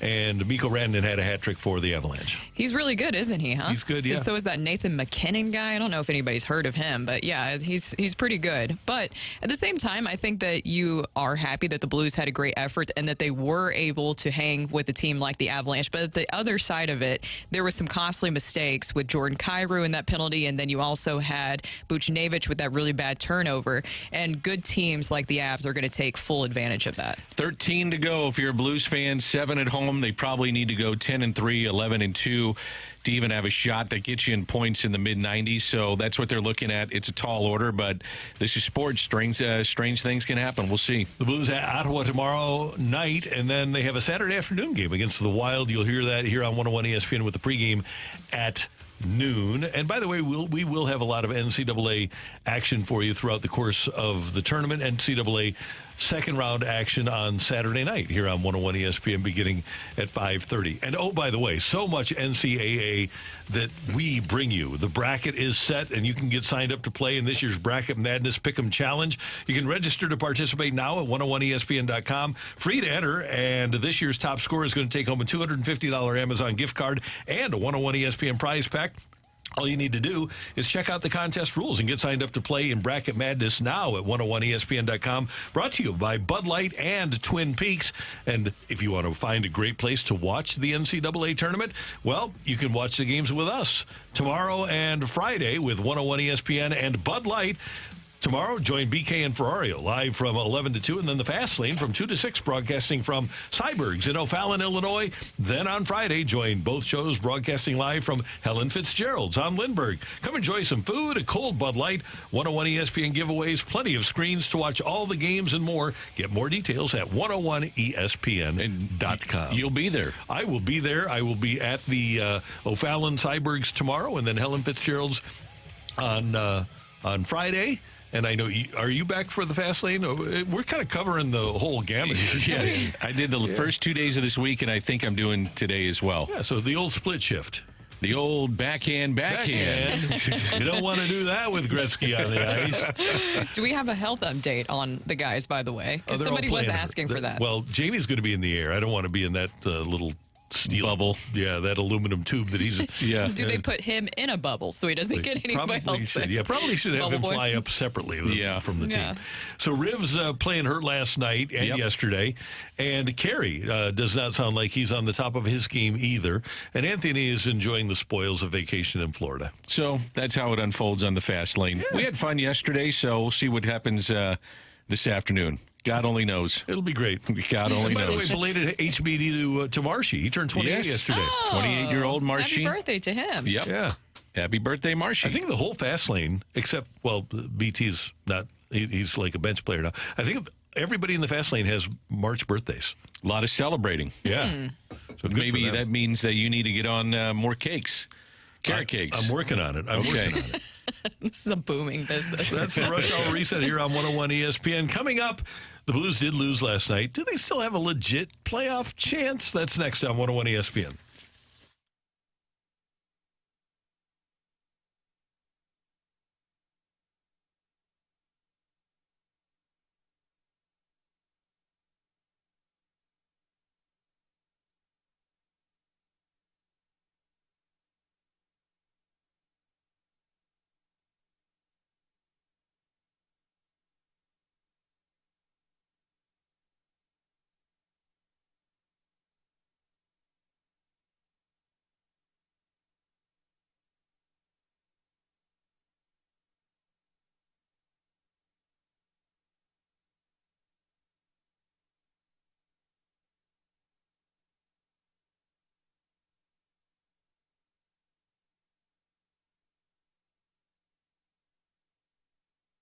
Rev up your savings during Truck Month at Clement Ford. Check out our enormous inventory with the best interest rates around. Whether you're hauling gear to the job site or heading to your next hockey game, Clement Ford has you covered with the best prices on new Fords, like up to $10,000 off MSRP on new 2023 F-150s. Visit Clement Ford today and upgrade your ride. Hurry in before Truck Month ends. Clement Ford, where your satisfaction drives us. See for yourself at ClementFord.com.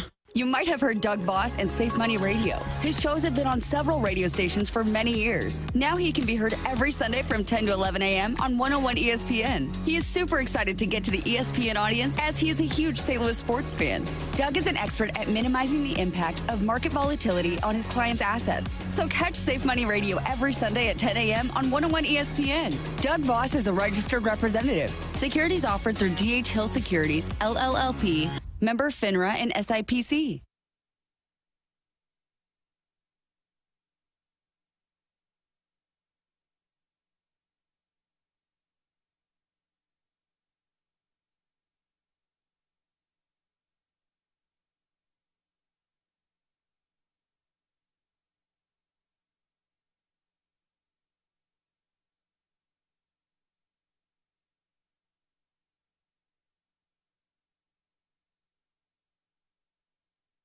Hey, everyone. It's Brooke here for Universal Windows Direct. As you know, the weather has been all over the place lately. It was like really warm the other week. It was like 80 degrees one day, and now it's kind of getting colder, and then it's going to be 70 degrees today. So it's just been all over the place. But where you shouldn't be feeling all those temperature changes is inside your home. So you need to go call my guys over at Universal Windows Direct to avoid all those weird temperature changes. Their windows feature super spacer technology, which helps keep the edge of the glass warmer, holds the window seal longer, and makes the windows last up to 5 times longer than other Windows systems. Call Universal Windows Direct today at 314-334-2522 for your free in-home estimate. And for every 2 windows you buy, get 2 for free. So buy 2, get 2. Buy 4, give 4. There really is no limit. Buy 8. If you want to, go right ahead. Exactly. Plus, they'll upgrade your new windows to triple pane glass for free, and they'll double your energy tax credit. Restrictions apply. Tell them I told you to call, and also get this, Randy. Are you listening to this? You can get an additional $250 off your next project for the last windows you'll ever need. Go to universalwindowsdirect.com, and like me, you'll be saying, I love my windows.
Dumped in behind the net. Bennington's going to leave it. Leddy will play it into the skates of Buchnevich. They cut it into the middle, turn it over, and Nichushkin on the trailer. They score. A rough turnover. Yeah, it's we can't be turning the pucks over in that area of the ice, especially when we're not under we're not really under any pressure in that position, and we got to make a better play.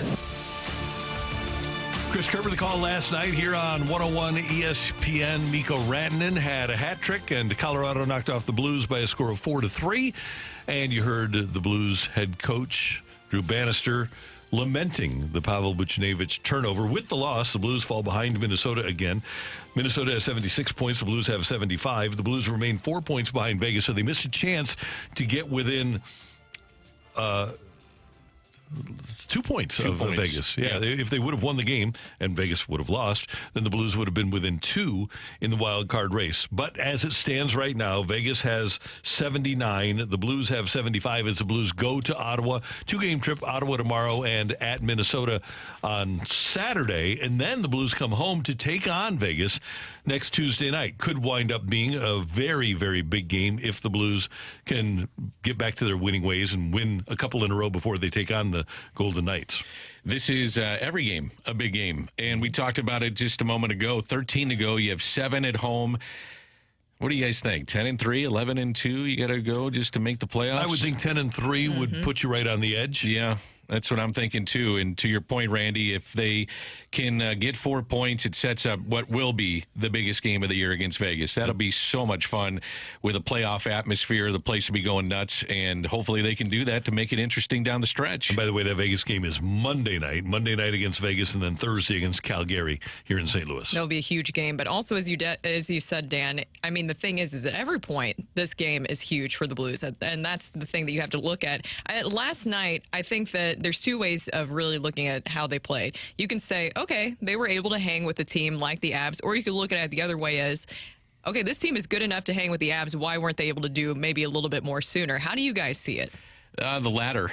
Mistakes in a game in which you have to be precise. I mean, it's kind of been that year for me when I watch the Blues, is that the margin for error is very, very slim, and the mistakes are magnified, like in the game last night. The Buchnevich, bad decision. Kyrou takes a really bad penalty. And some people, I was watching with some friends, and they're like, man, that's not you miss calls all the time, and sometimes they don't. And it went against the Blues, and it went against Kyrou, and you just can't have that if your margin for error is that slim. Drew Bannister also saying that, by the way, last night in his post-game comments. He said it was a bad penalty, and that's a penalty you can't take at that time of the game. Absolutely. And Dan, you mentioned it. You hit the nail on the head. The margin for error is very slim because the Blues don't have a Rantanen. They don't have a McKinnon. They don't have a Makar.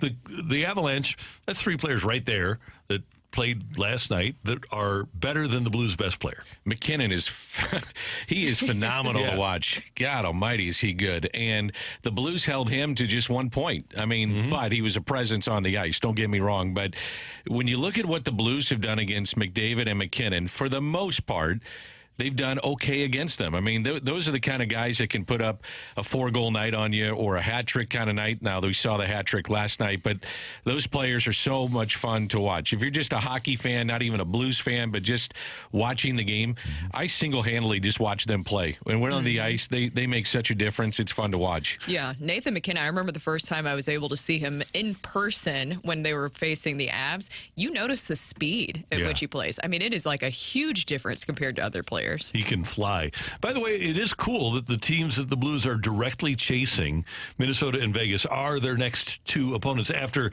the Ottawa game tomorrow, you'll get Minnesota on Saturday afternoon, Vegas on Monday. So you have a chance to affect your own destiny when you play those games. Vegas, by the way, plays Seattle tomorrow night, and then on Saturday they've got home games against Seattle and Columbus. Then they go on a road trip where they play here, and then in Nashville on Tuesday. The Predators have a 15-game unbeaten string now, and then the Golden Knights are at Winnipeg on next Thursday, which, by the way, Winnipeg battling for the top spot in the Central Division still.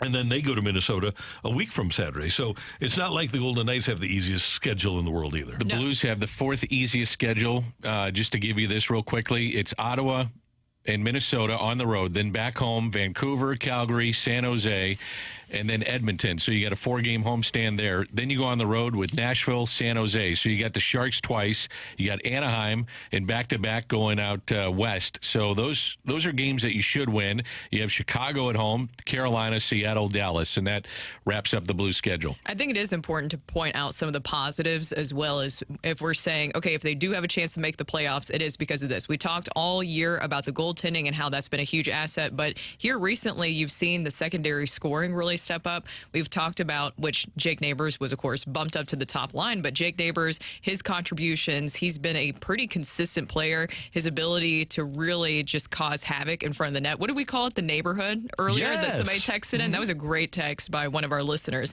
And then also you have Alexei Toropchenko with his 14th goal of the season, a career high for him. He is somebody else that is just a big body that goes hard to the net, and I like what he's able to do. Nathan Walker providing a spark. 314 says, if the Blues did get hot here at the end, I'd compare that to the Cardinals' 17-game win streak going into the playoffs. It wasn't real. It was a facade. I don't agree with that. I think if the Cardinals get by in that first game, if Alex Reyes doesn't give up a home run, I actually think they would have gone to the World Series. But is it a facade if the Blues get in? And I could care. I don't care. I just want to see them get in. Hey, were the Blues the most talented team in 2019? But I've got a bunch of Stanley Cup champions gear. And a tattoo. Yeah. So and a tattoo. Yeah, you don't have to be the most talented team. Here's one of the other parts of this that the Blues face. As hot as they might get, Chicago has the second worst record in the NHL. That's the second to last game for Vegas at home. The Vegas last game is against Anaheim. So you've got two of the three bottom teams in the league. San Jose is the worst. But then you've got if you're Vegas, you're looking at, if you have the pressure on, you've got Chicago and Anaheim, the second and third worst teams in the league, according to record this year, as your last two games. And so it might not matter how hot the Blues get, because if Vegas is there, by the way, they play Colorado and Minnesota, a 4-game homestand, the other teams before they wrap up the season. Vegas has a pretty dramatic advantage schedule-wise, and they'll get hurdled back. Blues can make it interesting, though. They've got San Jose twice. They have Anaheim and back-to-back out west, and then they do have Chicago left. That should be 8 points if you're going for a playoff spot. And the Blues also have Jordan Binnington, and you never know what could happen when a goalie gets hot. And he's been awesome this year, and since January 1st, he's been spectacular. So he can steal you a game or two and make that interesting down the stretch. I don't think the Blues make the playoffs. What do you guys think? Heart of hearts right now? If I'm being honest, probably not. No. When you got to go 11-3 or 11-2 or 10-3 to make the playoffs, they really haven't done that this year. It's going to be tough for them to do it. Dan, Brooke, Randy, coming up. People aren't very confident about the Cardinals making the playoffs this year. Are you? That's next on 101 ESPN.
I'm going to make my way over to Mentality this afternoon. And guys, it doesn't matter what age you are.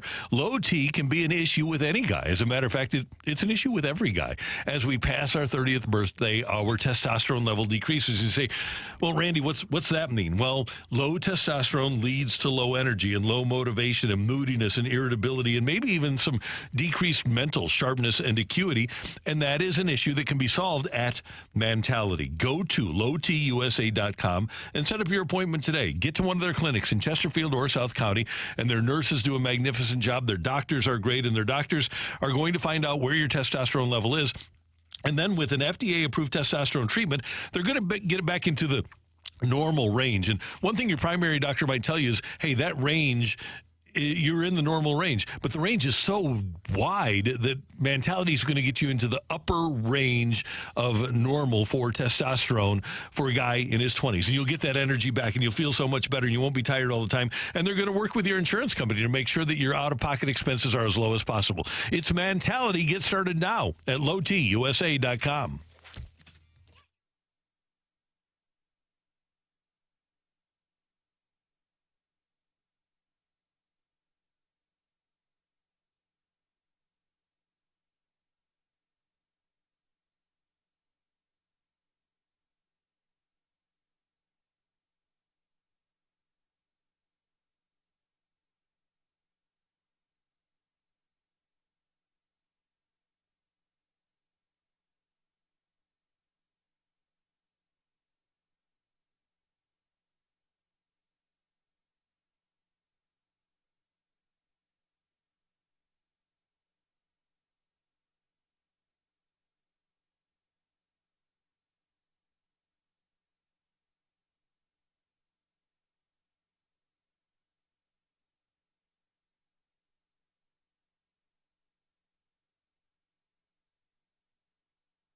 This is Rocky with your Sports Center update, driven by Johnny Londoff Chevrolet and Johnny Londoff Autoplex. The Blues last night with a 4-3 loss to the Colorado Avalanche.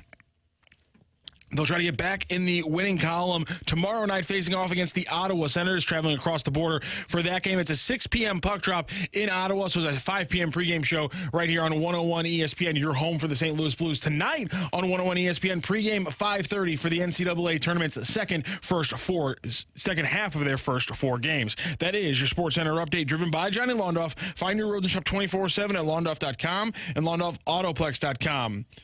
Are you kidding me?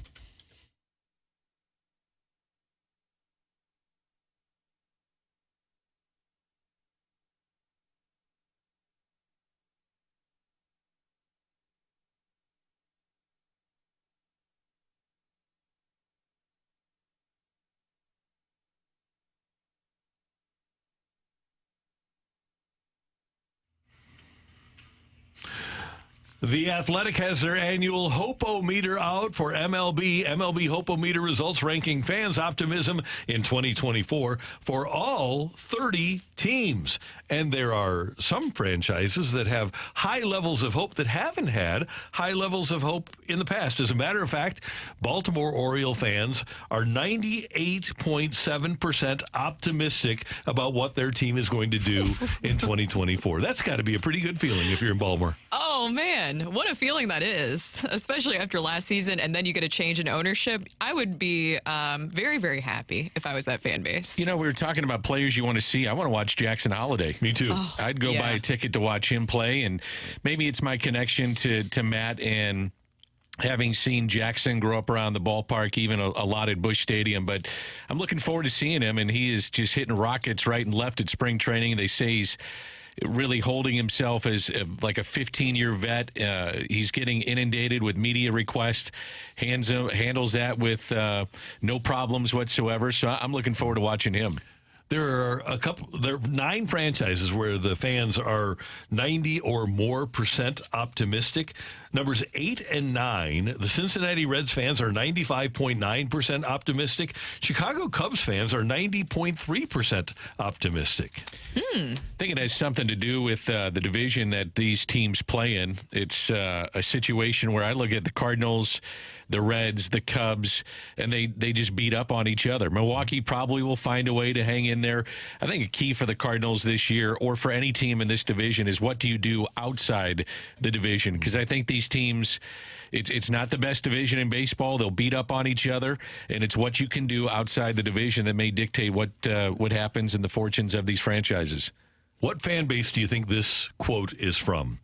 They aren't visibly improved over last year. They aren't really trying to get better. The goal is mediocrity and sneaking into a bloated playoff field, and that sucks. What fan base do you think that came from?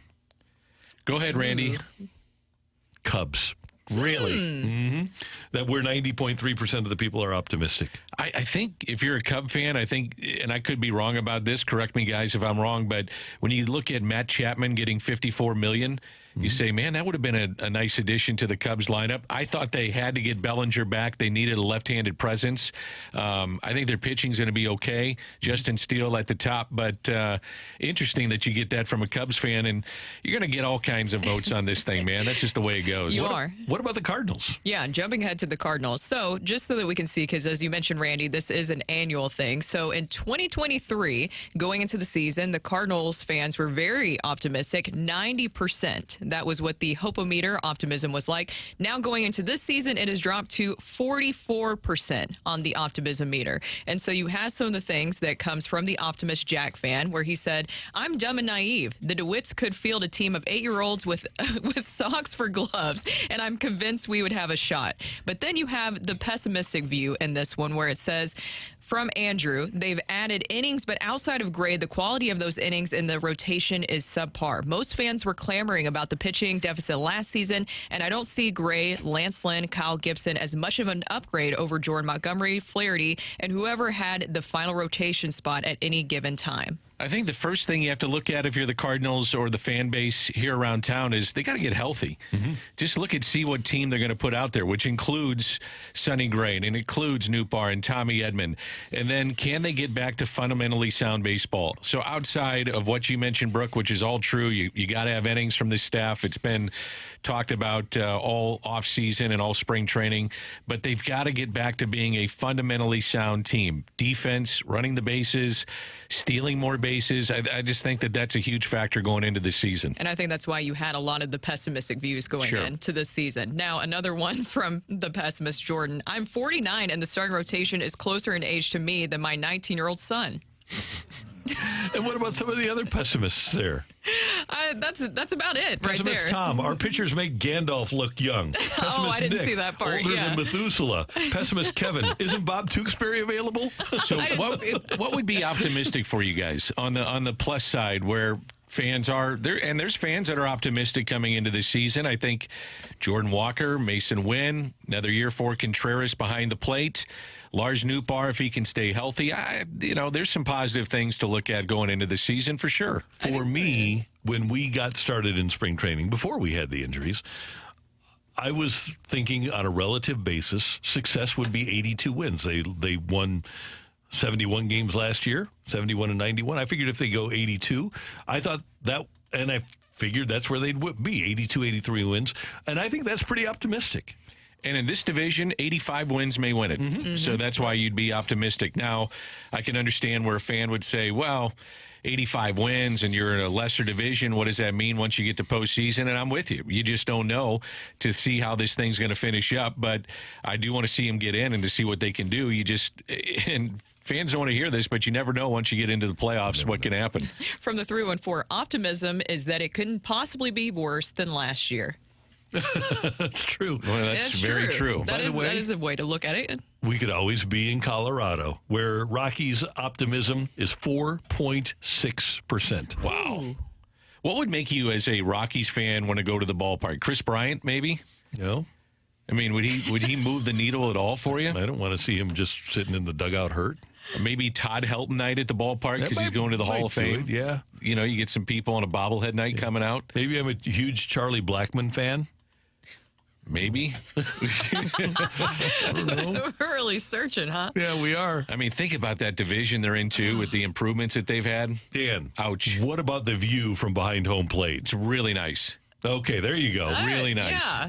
I was trying to think, okay, maybe some of the worst teams. I know the Pirates have made very incremental improvements, but still, if you had to pick between going to a Rockies game or a Pirates game, or maybe we could throw the A's in there, or A's game, which would you choose? Never an A's. I'd put the Rockies, and then I love going to Pittsburgh. Yeah, Pittsburgh's good. I love Beautiful the ballpark. stadium, Yeah, it's a gorgeous stadium. The skyline of looking at downtown. If you're just a baseball fan and taking it in and don't have a vested interest in the teams, it's fun to go there. By the way, A's fans are at 8.4% optimism. They're 28th. White Sox fans are at 4.7%. Rockies at 4.6%. Also down the list, Red Sox fans, who you might expect would be pessimistic because they're pessimistic when things are going well. They're a little frustrated with their offseason, for sure. They're at 12.2%. Angels at 15.6%, Blue Jays at 31%, Giants at 31.1%. That was before, by the way, they signed Snell and Matt Chapman. How can the A's not be the bottom? I know. It's amazing, isn't it? They've got to be. They're going to be the worst team in baseball. Their franchise is going to move to Vegas, and yet you're not at the bottom of being the pessimistic side of what you're looking at. I can't believe that. They should be. Maybe they only had like 3 people vote. That could be. That's a possibility. I was kind of surprised the Rockies were below the A's. Like, Yeah. I get the Rockies. You are in just now. I mean, you're in the worst division probably in the sport. I understand that you're about to get rocked for this entire summer. It's going to suck. Remember but when your team's still there. Revitalize your downtown. I went through the lineup of the Oakland A's, and you maybe knew 2 players. Yeah. I don't know anybody now. It's terrible. What was the game we played last year, Randy? Ray or nay? We should have done that with the A's. A or nay? We'll do that. Oh, no. We'll make up something. So with Tampa Bay, who was rolling, they were good. But we don't play fantasy baseball. We didn't know any of the Rays until we played them. But we can do that this year with the A's, and we'll come up with fake and real A's names. There was like 3 or 4 that I knew, maybe 2 that I knew that were in their everyday lineup. A's or Rays? A's. Oh, yeah. And I think it's worse this year. It is. They got rid of Laureano, I believe. Yep. So it's not great. I won't even look because I'll allow Matthew to put together A or nay for this year. That'll be fun. Coming up, we're going to head down the stretch with a little edition of Rocc and Roll here on the opening drive on 101 ESPN.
So we've got the hot weather coming to St. Louis, and it's never fun to sit out on your deck when the sun is beating down on you and it's 100 degrees outside.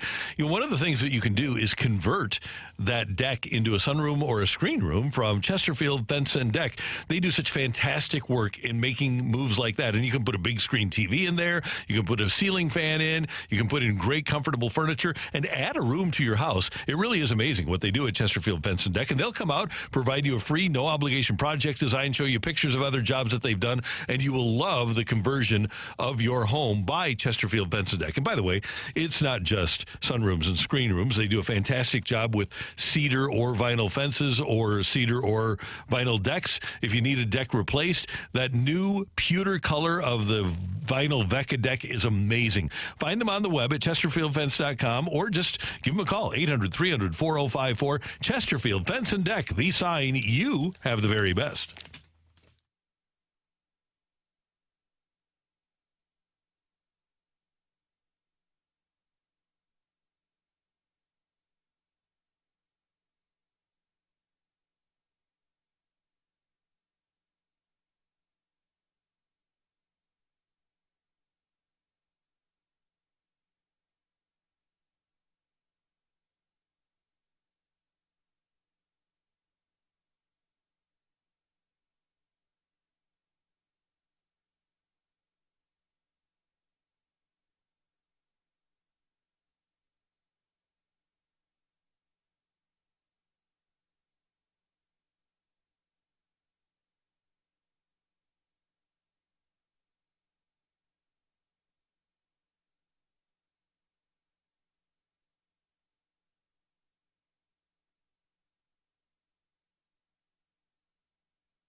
What should the penalty be for stealing a box off of somebody's porch? What should the criminal penalty be if you are caught and brought to justice? What is justice for somebody who's a porch pirate? Death. Oh, sorry. That's what I was thinking. What happened to you, Brooke? You had an issue with something, a package that was delivered? So a package that was delivered, and it wasn't sitting out on my porch for long whatsoever. And we have a Ring camera, so I would be able to see if somebody did something to it. I get my package. I'm very excited about this package. And then I noticed that there was duct tape on it. I was like, oh, maybe they just kind of were lazy when packaging this. And then I open it, and it was a tennis outfit, so a top and skirt. And the skirt was gone. And I was very, very upset with it. So now I got to go file a claim, figure out why somebody would take just the skirt and not the top. Why don't you just go ahead and take the whole package? But to your question, Randy, death. Thank you. Wow. Okay. By the way, the Ring camera, was the box, to your knowledge, delivered this way, or did somebody come to the porch? It was delivered that way. So Weird. So we would have seen on the Ring camera if somebody just all of a sudden has a knife and they open this thing up and then duct tape it, which I think would be stranger to do. Yeah. But I don't know. What is the punishment that you guys believe? Find the person and make them pay double. Oh. So pay for the original and then pay on top of that double. I'm on board with you because it happened to you. Death? Yeah. Have you guys had that happen to you before? Because it is frustrating, especially when you're really looking forward to a package. I have never ordered a package in my life. Really? Nope. What? Nope, never done it. I just go out to a store and buy something and... Brick and mortar, huh? Yeah, and I'm old school. What is that? Yeah, old school. Yeah. Now, there's a lot of packages that arrive at my door. I have 4 children, 2 of them of which are daughters and a wife. Mm-hmm. So there's a lot of clothes that show up. I can't say that it doesn't arrive at the door. It's just not mine. I feel bad that I don't do more brick and mortar. And you know what? I can drive 10 minutes and get... I ordered something the other day, and I got it from Amazon, and I thought, you know what? This isn't... I should be supporting local. I guess the pandemic made everybody get on board with trying to order your stuff. And it's just so convenient. It is. But also, that's where you used to hang out. So where do your children like to hang out? Do they go to the mall to hang out still? Okay. Sometimes there's the mall. Sometimes they go walk a specific area of town, which hopefully is safe. I think it is. They've gotten back home, so I guess it is. That's good. They do some of that. They go to games. They'll do things like that. Yeah, so far is right, Randy, and hopefully it stays that way. Yeah, no doubt.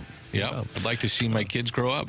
Matthew, what do you got for us on the old rock and roll here? What a transition. I just wanted to bask because last week we brought up college basketball. We were talking about the tournament, and I made a comment in passing that Virginia basketball was an abomination. And then a few days later, they proved that to my point last night in their loss to Colorado State. But I was breaking down some of the numbers, and I just wanted to point out how Tony Bennett just hates the sport of basketball. Apparently, there are 24. No, different Tony Bennett. There are 2,400. There are 2,400 in San Francisco. There are 2,400 seconds. He's trying to tell a story. Oh man. Anyway, they didn't score for 14 minutes, and essentially almost an exactly third of the game, Virginia went without scoring the basket. In that 14 minutes, they took 19 shots. If you extrapolate a third of the game, 19 shots, they get you to 57 total shots. Virginia takes 55 shots per game. As their offense is languishing, at no point does Tony Bennett say, "Hey, let's pick up the pace here a little bit more. Let's take a shot before it's 7 seconds left in the shot clock. Let's do something a little bit differently here." You're a championship winning coach, and at no point in the game as your entire team is falling apart did you think changing the offense was a thing. And yet in the post game he says, well, our defense was a really big problem. They held Colorado State to 67 points. Colorado averaged 76 points per game. I don't think it was your defense, Tony. I think you got to reevaluate this a little bit. And you're the Valley, and you're saying, okay, Indiana State is not in. Well, they were number one in the nation in effective field goal percentage, and they averaged 85 points a game, and they're the ones that aren't in. I thought we were in the entertainment business a little bit here. But I guess not. Less than half of what Virginia scored last night. It's unbelievable. Yeah, and by the way, if you want to watch Indiana State and cream Abdul-Jabbar with their 28 wins, you can tonight as they face off against SMU. 6 p.m. is the tip-off in the NIT for that matchup. I think, by the way, I just also need to tip of the cap, whatever media person came up with that in Indiana. There's a bunch of good ones with them. Nicely done, because that one's, it's sitting out there. It's obvious. As soon as you hear it, you're like, well, that's the perfect nickname. But I personally never would have thought of it. You're a better man than I am. There are teams that reject going to the NIT, and I think that's wrong. And I'm glad you said that because I don't agree with him a lot, but Tom Crean, former college basketball coach, was on ESPN right before the tournament, right before Selection Sunday, talking about why he's pretty angry about that fact. There's no question about it. I would want to coach. I would want to develop my team. You've got bigger staffs than you've ever had. There's plenty of time for the portal. There's plenty of time to talk to recruits. There's plenty of time to negotiate NIL deals. There's not plenty of time to play. There's not plenty of time to get your players on the floor and give them a chance to get better. There's not plenty of time for guys to continue to play that may never get to play again. And that, to me, is absolutely ridiculous. It's each coach's choice. I get it. But if you take away a chance to play the games, to put your team on the floor, let them opt out. All right, the bowl season has it all the time. Let it happen. Who cares? Give your players and coaches a chance to keep coaching and playing, and don't shortchange. If a guy doesn't want to play, go sit down. If a coach doesn't want to coach, go recruit. But there's got to be enough people to put 5, 6, 7 people on the floor and go play. Makes absolutely zero sense to me. I'm with him, and it's also extra practice time, so you're legally allowed to get them on the floor and prepare for games. I think you keep doing it. If the kids want to play, let them play. That's what it should come down to, is if the players want to play, then the coach should take a vote of the players. Say, hey, do you guys want to go to this? And if the players say yes, then the coach should be on board. But Rick Pitino should not be deciding, well, we're bitter because we didn't make the NCAA tournament, so we're just going to take our ball and go home. Yeah, that's a poor look on his part. I mean, I agree with you, Dan. I think that it's more of an opportunity for your team to gain more exposure, more experience. Why would you turn it down? I don't see any positive in turning it down. I don't. I think that The extra practice time is big. The fact is, you're going to be, to your point, Brooke, more exposure. People are watching, and maybe a kid is watching out there and says, you know what, I like how this team plays, or I like that they play an up-tempo style. That's more suited to my game, and maybe I should reach out to that program and say, you know what, I might be a good fit for you. Paulo Lenny. There you go. The Irishman. Mm-hmm. Paulo Lenny with Mizzou. Yeah. That was fun. He was a pretty good player. Those were fun times. Matthew, how long do you think it took Pitino, by the way, to think about coming up with the idea of avoiding the NIT? Awful. 14 seconds. Okay. Just wondering. No. We got... By the way, I got a text from Brandon Kiley, and I was going to bring this up, but there was a year in Indiana where Tom Crean rejected an NIT bid. So coming up, we have How dare he? Balloon Party, and we have Fast Lane, and we got play-by-play tonight at 5:30, so there's a lot of good things coming up. BK and Ferrario, forgot about them. 11 to 2, yeah. Are you back for the Fast Lane this afternoon? I am. I don't know who is going to be with me. I know Marshy will. But we're going to see how Carrie's feeling today. Jamie is on the road with the Blues, and then we have Anthony is down on vacation in Florida, so... Yeah, a little double duty. You'll be doing it tomorrow and Friday, so no big deal. We used to do it all the time, Randy. We used to, yeah. Just talking sports, man. It's a hell of a way to make a living. It is, but I'm old now. Nah, you're not old. Yeah. As Young you at said, heart. that's what he said yesterday, young at heart. And seasoned. We don't say old, we say seasoned. That's right. Very well seasoned. That still doesn't prevent me from being tired at the end of like 6 hours of radio. Are you going to be tired, you think? No, I'll power through. Get some wings, get some soda. I know you love your soda. Oh. You'll be fine. Yeah, Cyberg's wings. You got it, my man. Dr. Pepper. I'm there for a reason. Maybe you could talk to, which place are you at on Thursday? We're at Cyberg's in O'Fallon Hill. And then folks will come out to see me. Maybe, well, I wonder if BT will be in town. So maybe you could bring some food. Have them cater the morning show on Friday. I can work on this. Yeah. I like this idea. Dan, yes, thank you. Tournament time, maybe some wings or something by about 10 o'clock. Why not? Okay. Yeah, work on that, will you? You bet. I just you bring up Pitino, and that made me go into. Don't come back to this. I have to because this is a Dick Vitale drop. It's like this Billy is my Joel's, favorite thing in my world. One second, it's like a Billy Joel song, scenes from an Italian restaurant. No, okay, it's not about that. It's just this is the best Dickie V drop I've ever heard in my entire life. Calipari, Izzo, and if Pitino was in here, we're talking Italian special. We're talking rigatoni, marinara. Dick Vitale is a ridiculous human, and I love him so much. In about 3 minutes, we have the balloon party, and then Ferrario and BK. Travis Ford would be good at TV analysis? I think he'd be really good. I think he'd be sensational. Yeah, I hope. He said he wants to do something else. I think he'd be really good on TV. I do too. I was thinking about that the other day about 27 years of coaching. He's been at Oklahoma State. He's been at SLU, so he's been at good programs. He's gone to the NCAA tournament. He's turned players into to the NBA. I think he'd be great. Yeah, I think and I wouldn't be surprised if that's what happens. And he's likable. He was media friendly his entire time. So except for when he yelled at Scott Highmark at halftime. That was fun. I said, great job to get all that great stuff coming out of. He's like, whoa, we didn't see that coming. But he works with you. He makes it easy to understand for all levels of basketball fans. By the way, now we're getting contradicting texts that are saying that they didn't.